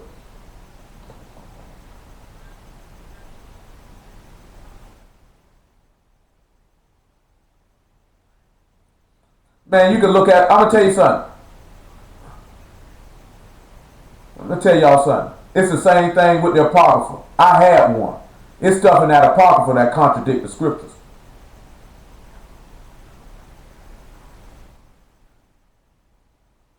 It's stuff in there. The book of Ezra talk about a landmass called Asareth. We can't read that nowhere in this book. Got to. Among other things, you got Daniel messing with dragons. You got Judas Maccabees bucking captivity. Can't read. There's not no other witness that back that up. I'm sitting back looking at it. Says something in the law, in the scriptures about the prayer of Manasseh, but we don't know if that's the prayer of Manasseh that's in that book. It's a lot of other contradictions in there that I can't remember off the top of my head, but it's a lot of them though. There's some things in there line up in the book of Ecclesiastes because they talk about people going to hell, burning in fire and worms.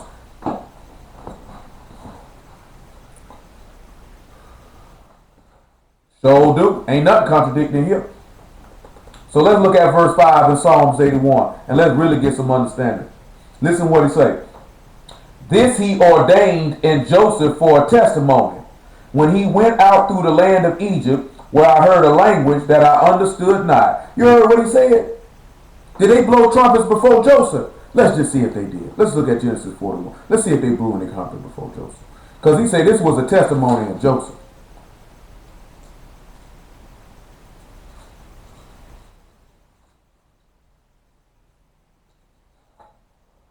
We'll look at 32. It says, and for the dream was doubled unto Pharaoh twice. It is because the thing is established by God. God will shortly bring it to pass. Now therefore let Pharaoh look out a man discreet and wise, and set him over the land of Egypt. Let Pharaoh do this, and let him appoint officers over the land, and take up the fifth part of the land of Egypt in 7 plenteous years. Let them gather all the food of those good years that come, and lay up corn under the hand of Pharaoh, and let them keep food in the cities. That food shall be for store to the land against the 7 years of famine, which shall be in the land of Egypt, that the land perish not through the famine. The thing was good in the eyes of Pharaoh, and in the eyes of all his servants. And Pharaoh said unto his servants, Can we find such as one as this, a man whom the Spirit of God is? And Pharaoh said unto Joseph, Forasmuch as God hath showed thee all this, that there is none so discreet and wise as thou art, thou shalt be over my house, according to thy word shall all my people be ruled. Only in throne will I be greater than thou. And Pharaoh said unto Joseph, See, I have set thee over all the land of Egypt. And Pharaoh took off his ring from his hand, and put it upon Joseph's hand, and arrayed him in vestures of fine linen, and put a gold chain about his neck. And he made him to ride in the second chariot, which he had, and they cried before him. They blew out the trumpet. Bow the knee, and he made him ruler over all the land of Egypt. And Pharaoh said unto Joseph, I am Pharaoh, without thee shall no man lift up his hand or foot in all the land of Egypt. Just like Yahshua got on that donkey, and they cried before him, didn't they? Blew the trumpet. Come on back to Psalm 81. So he said he ordained that in the testimony when he went through the land of Egypt, where I heard a language that I understood not. Look what verse 6 say. I removed his shoulder from the burden. His hands were delivered from the pots. Thou called in trouble, and I delivered thee. I answered thee in the secret place of thunder. I proved thee at the waters of Meribah, Salah. So how did he remove his shoulder from the burden? Y'all should remember this. How did he remove his shoulder from the burden?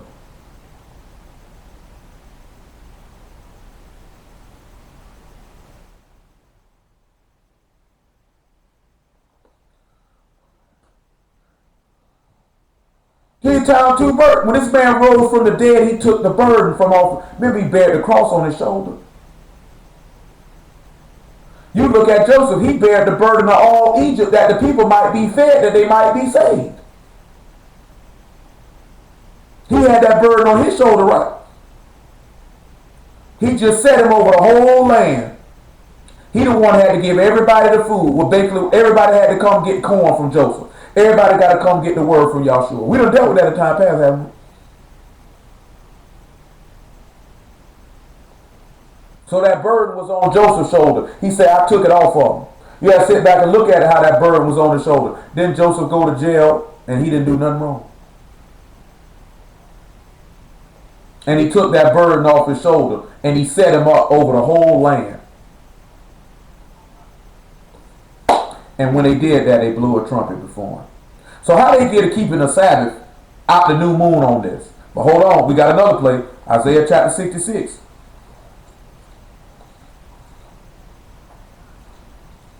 What? Yeah, I've heard it several times. That's why I mentioned it.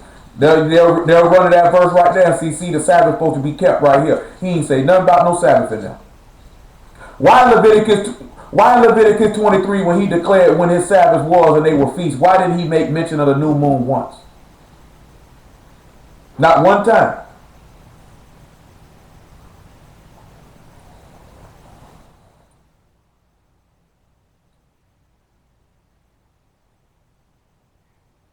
All right, man. Isaiah 66 and make it verse 22. For as the new heavens and the new earth which I will make shall remain before me, saith Yah, so shall your seed and your name remain. It shall come to pass that from one new moon to another, and from one Sabbath to another, shall all flesh come to worship before me, saith Yah. Now what y'all think that mean when you hear that? From one new moon to another and one Sabbath to another. What did this man just tell you? What did he just tell you? From not only that he told you two different things, but what did he just tell you? What does the word moon mean? So from month to month, and what is the Sabbath? Every week, what? Right? So from month to month and week to week, you gonna come up here and holler at me. How you get the Sabbath supposed to be out the new moon after that when all he just told you is from month to month and week to week, you'll come up and worship? That's all he told you. That's all he told you. Look at it again. And it shall come to pass that from one new moon to another, so from one month to the next month. Right now is the first month of the month of Adar, the last month of the year.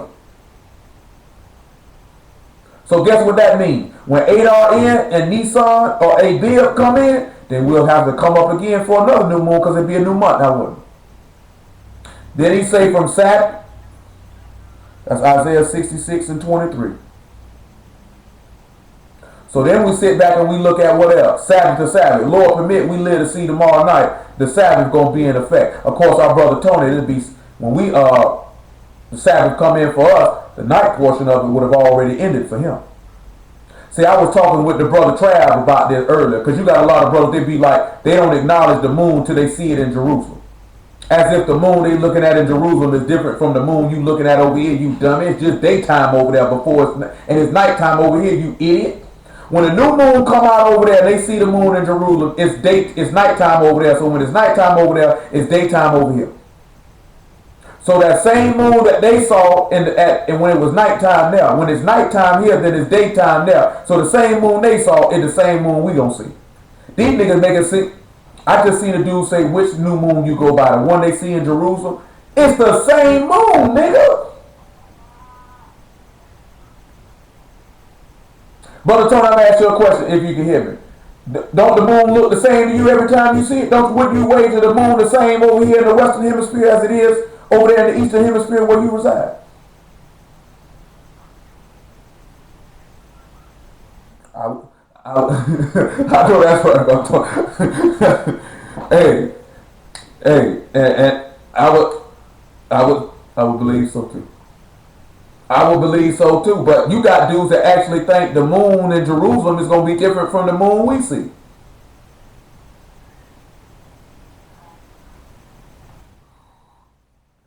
Lord have mercy. Ezekiel 46. I say I gotta keep control of y'all in the sanctuary. We're gonna have to start jumping. Y'all gonna be around here climbing. I'm gonna have to get. We gonna get somebody. They over here going hard, little mo. We gonna have to get. We gonna have the ushers. We gonna have to have the ushers give them the little the monkey in the closet from Family Guy point. I'm just messing with y'all. Y'all all right. I'm just messing with y'all. I'm just messing with y'all. Y'all all right. Ezekiel 46:1. I'm just messing with y'all.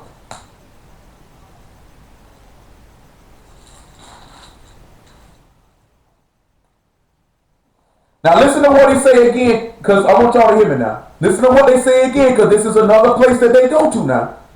The new moon is not mentioned in many places. Listen what he say. Thus saith Yah, the gate of the inner court that look towards the east shall be shut the 6 working days. But on the Sabbath it shall be opened, and in the day of the new moon it shall be opened. So this is 2 separate occurrences, and these niggas try to make them compound and say, see, the new moon is a Sabbath. He just said the gate would be open.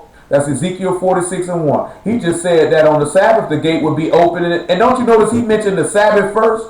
You know why he would mention the Sabbath first? Because that's a more regular occurrence. A new moon comes in every, a new moon come in every 29 to 31 days, depending on the month. Some months have 29 days, some months have 30, some months have 31. You know what I'm talking about? Sabbath is every week. Go ahead, Golden.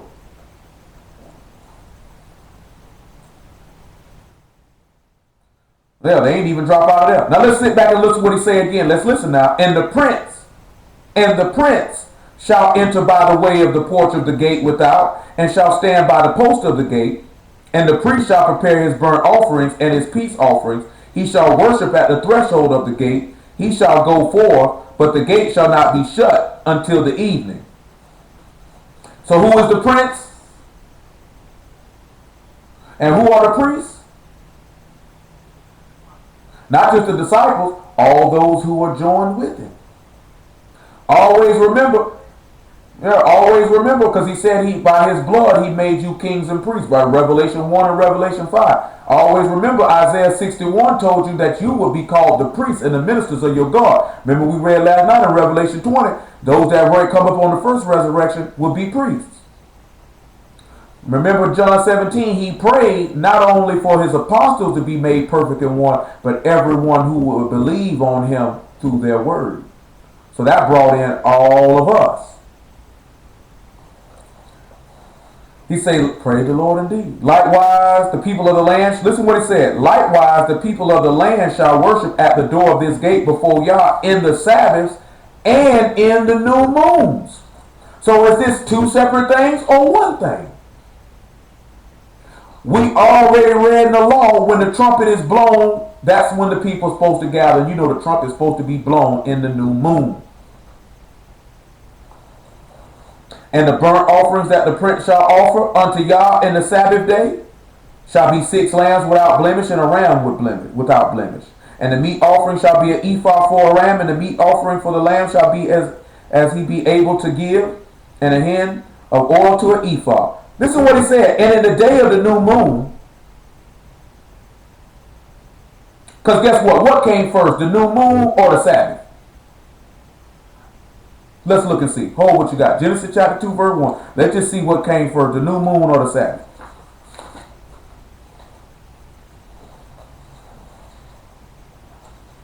New moon ain't come first.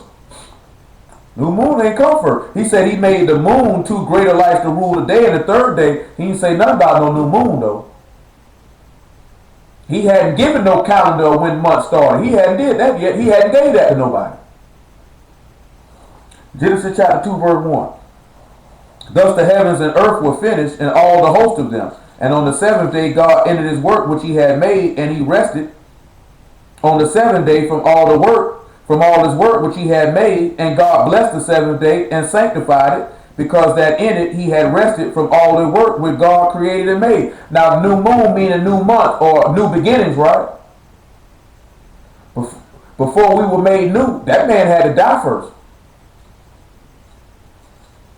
He was sitting there showing you rest come first. Now we know from Genesis chapter 1, we can look right at it here in verse 16. He said God made two great lights, the greater light to rule the day, the lesser light to rule the night. He made the stars also.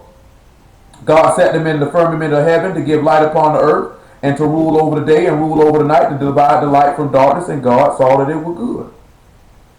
So when he sat back and said in verse 14 that there be lights in the firmament of heaven to divide the day from the night, and let them be for signs and for seasons and for days and for years, and to let them be for lights in the firmament of heaven, he didn't make no mention of no sun or no moon.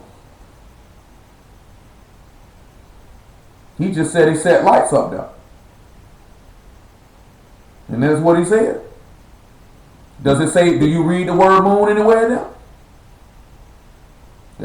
Let's make sure now, because we don't want to be none spoke out of turn. Did he say anything about the moon? He just said, I set lights up there. A greater light and a lesser light. So now let's look at Exodus 12 and 1.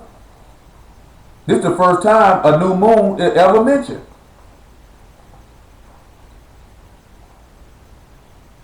Exodus 12 and 1 is when the first time it's ever mentioned.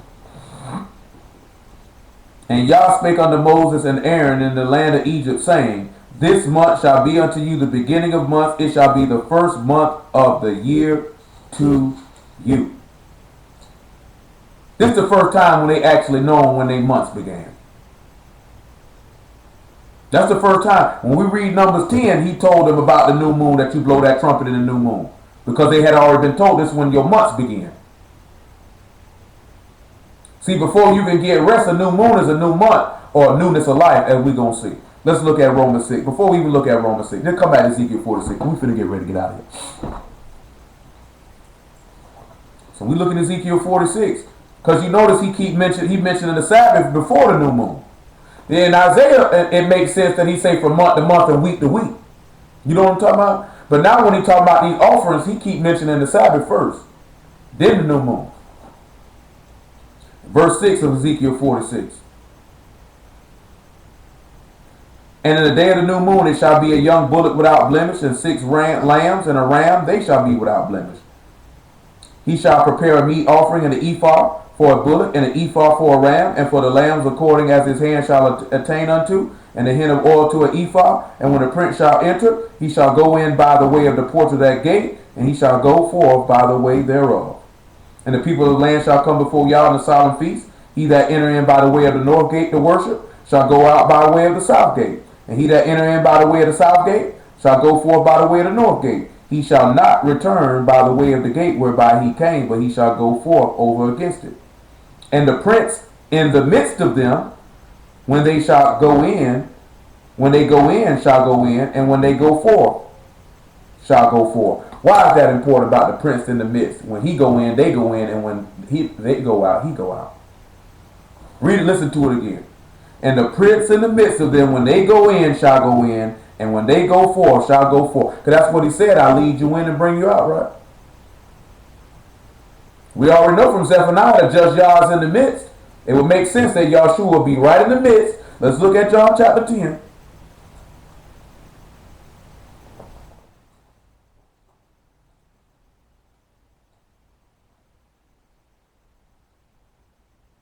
Verse 1.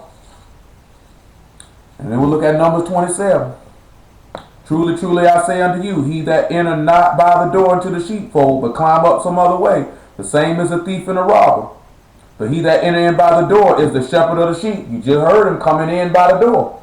Also, you need to remember that there. You see what the thing just said. If you come in the north, you got to go out the south. You can't be going in whatever gate you want to go in. You got to go in. You got to go in the gate of what tribe you in, and you got to go out the opposite side. He say to him, the portal open, and the sheep hear his voice, and he call his own sheep by name, and he lead them out. And when he put forth his own sheep, he go before them. And the sheep follow him, for they know his voice. And a stranger will they not follow, but will flee from him, for they know not the voice of strangers. This parable spake Yahshua unto them, but they understood not what the things they were which he spake unto them. Then said Yahshua unto them, truly, truly, I say unto you, I am the door of the sheep. All that ever came before me are thieves and robbers, but the sheep did not hear them. I am the door. By me, if any man enter in, he shall go in and be. He shall enter, may enter in. He shall be saved, and shall go in and out and find pasture. That pasture will be they dwelling in the land, and they going in and out, and they have rest. That's what we seeking. Number 27 and 16. That's what we seeking, to have rest. The only way we gonna get it. Only way we gonna get it if we stop screaming we innocent and we know we doing wrong. Only way we gonna get it is to stop doing your own thing. Become new. He said his mercies are new every day. We in a new month. Time for a new living way. It's time for a new heart.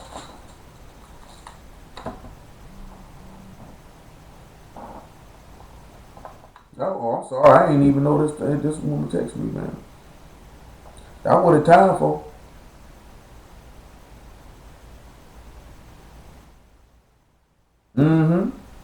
Number 27 and 16. Or 15. And Moses spake unto Yah, saying, let Yah, the God of spirits of all flesh, set a man over the congregation, which may go out before them, and which may go in before them, which may lead them out, and which may bring them in, that the congregation of Yah be not as sheep which have no shepherd. Moses prayed for that. Moses prayed for that.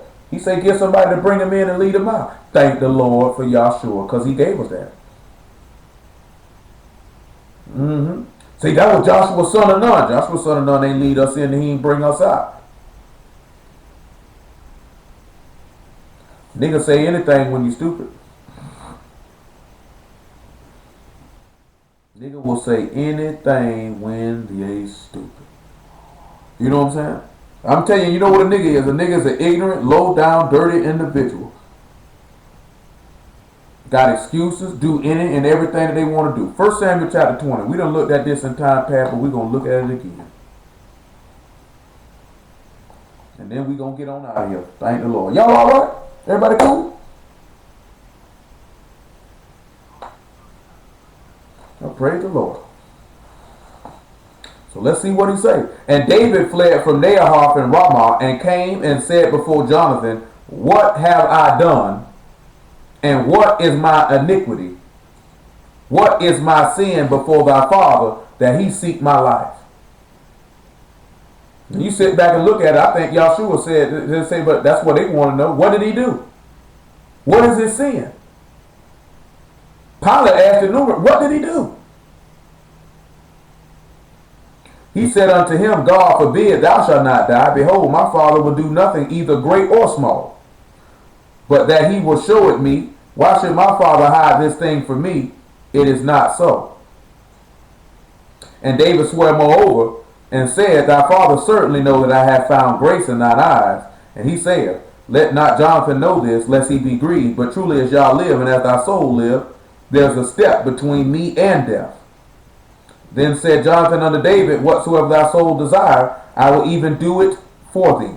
And David said unto Jonathan, behold, tomorrow is the new moon. I should not fail to sit with the king at meat, but let me go. Because don't you know if the people gather to assemble, don't you think they would eat too? That I may hide myself in the fields unto the third day at even. I'm going to ask y'all a question. When it say that I would hide myself in the field to the third day at even, is this saying that this is the third day of the week or the third day of the month?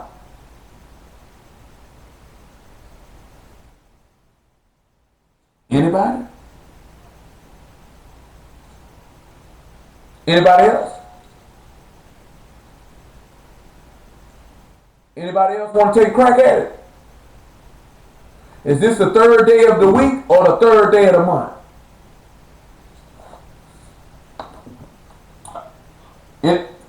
Anybody else want to take a crack at it? I'm asking for a reason. I ain't saying nobody was right or nobody was wrong. I just want to hear what everybody got to say. Ray just said week. Delta say month. Anybody else want to take a crack at it? Don't be. You say the third day of the week. Who else want to take a crack at it? Nicole say third day of the week. Who else want to take a crack at it? Everybody else say the week. How y'all get third day of the week out of that? That man ain't said nothing about no week.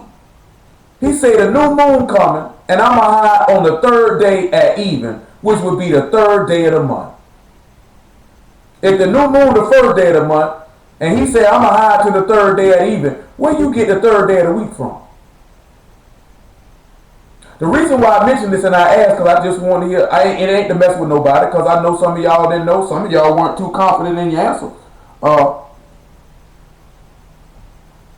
But the reason why I asked, because I spoke to someone today that say, see, the week start over when a new moon come in, because David said, I'm a hide till the third day at even. He said nothing about a week. None whatsoever. See, sometimes you look at stuff you read too fast.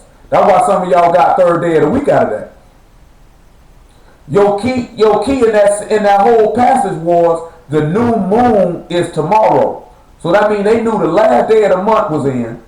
The next day, the first day of the month. He said, I'm a hide till the third day of the month. Remember now, a week don't start over because a month come in. That's what these people are telling you with a new moon. When a new moon come in, the whole week start all over again. Don't you know how dumb that would be? Let's just say the new moon fall on the Sabbath.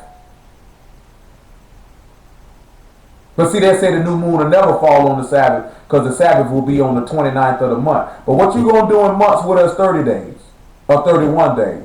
You know, last year we had 13 months in a year. We didn't have 12. We had 13. What they going to do with that? You remember that we had 13 months last year. What they going to do with that? Don't y'all know that this man said and sat back that there was a man coming to try to kill him, and he said he would hide in the wilderness for 3 days? Till even? And then the Messiah hide in the grave for 3 days till even?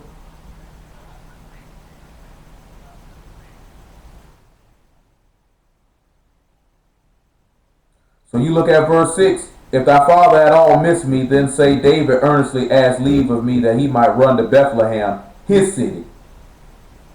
For there is a yearly sacrifice there for all the family. And if he say thus, it is well, thy servant shall have peace. But if he be wroth, then be sure that evil is determined by him.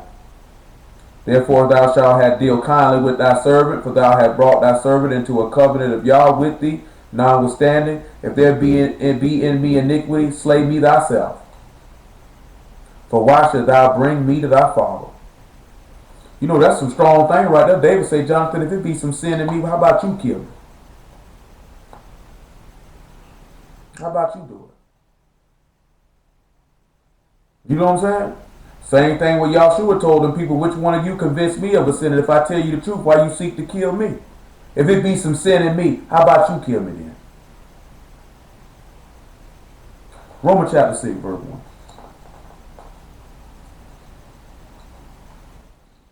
I just had to mention, and there's one more place that the new moon is mentioned. Let me find it. I can't remember the verse off the top of my head. So y'all can know all the places where it's mentioned. Come over here to 2 Kings chapter 4 so you can see the last place where it's mentioned.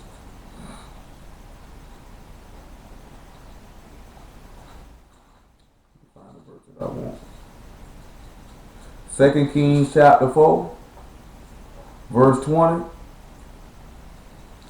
And when he had taken him and brought him to his mother, he sat her knees till noon, and then he died. And then died. And she went up and laid him on the bed of the man of God, and shut the door upon him, and went out. And she called unto her husband, and said, Send me, I pray thee, one of the young men and one of the asses, that I may run to the man of God, and come again. And he said, Whither wilt thou go to him today? It is neither new moon, nor Sabbath. And she said, It shall be well. Again, you said, that man said it's not the first day of the month, neither is it the Sabbath. You straight. If my memory serves me correctly, those are all the locations in this book where the new moon is mentioned.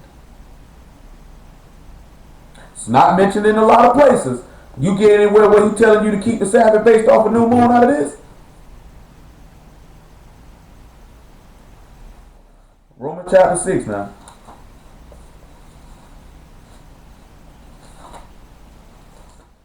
I just got to make sure, man. So y'all know this stuff, so you won't be coming and running to me talking about somebody said keep the Sabbath by the new moon, and you already been heard this stuff. Don't you come running to me asking me about it.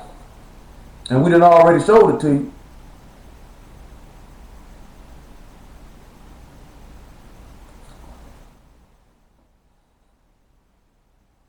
I'm for real now. Don't make no sense to do it. Hold on, we got one more place we can mention it to. What shall we say then? Shall we continue in sin that grace may abound? God forbid. How shall we that are dead to sin live any longer therein? Know ye not that so many of us were baptized into Yahshua HaMashiach, were baptized unto his death? Therefore we are buried with him by baptism into death, that like as the Messiah was raised up from the dead by the glory of the Father, even so we should walk in newness of life. For when we have been planted together in the likeness of his death, which will be the rest or the Sabbath, we shall be also in the likeness of his resurrection. Because a new moon or a new month, he was made a new creature, spiritual being, son of God. Was he not? Eternal, in the heavens. Look at Colossians 2 and 16. That's the only other location where a new moon is mentioned. Almost forgot it. Almost forgot it. Colossians 2 and 16. Listen to what he said. Let no man therefore judge you in meat, or in drink, or respect of Kodesh day, or of the new moon, or of the Sabbath days, which are a shadow of things to come, but the body is of the Messiah. So we know any feast day, whether it's Passover that was symbolizing his death, Pentecost was sending down the Spirit, trumpets is blowing the trumpets of when he would come back. Day of Atonement is when he made the atonement for our souls. Tabernacles is when we get gathered up. That's a shadow of things to come. The Sabbath was a shadow of this man dying and giving us rest. The new moon is a shadow of us being born again or made new. Which, Lord permit, we're going to deal with that more in depthly Sabbath night about being sons of God, becoming new, being made in that likeness or image. So these things are a figure to come. Nowhere in any of this verse, I'm going to ask everybody, anything that we looked at tonight, did any of this stuff tell you to keep the Sabbath based off the new moon? We read every place where the new moon is mentioned.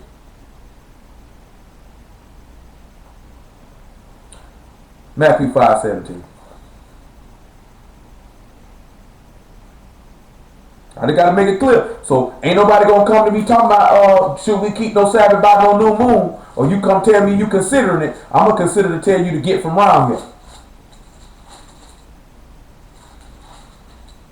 Chelsea know, because her hard-headed friend be going hard on that and dumb as a box of rock. This stinking slut won't text this woman, been done called, text this woman about her well-being. This stinking hoe don't never call Chelsea back. Only time she want to text is when she want to take shots at me.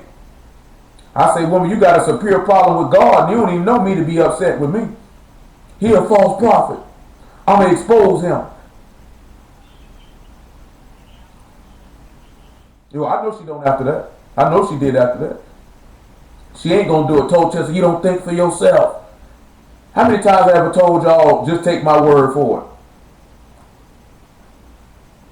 it? Seems like every time we preach, we got this book open, ain't it?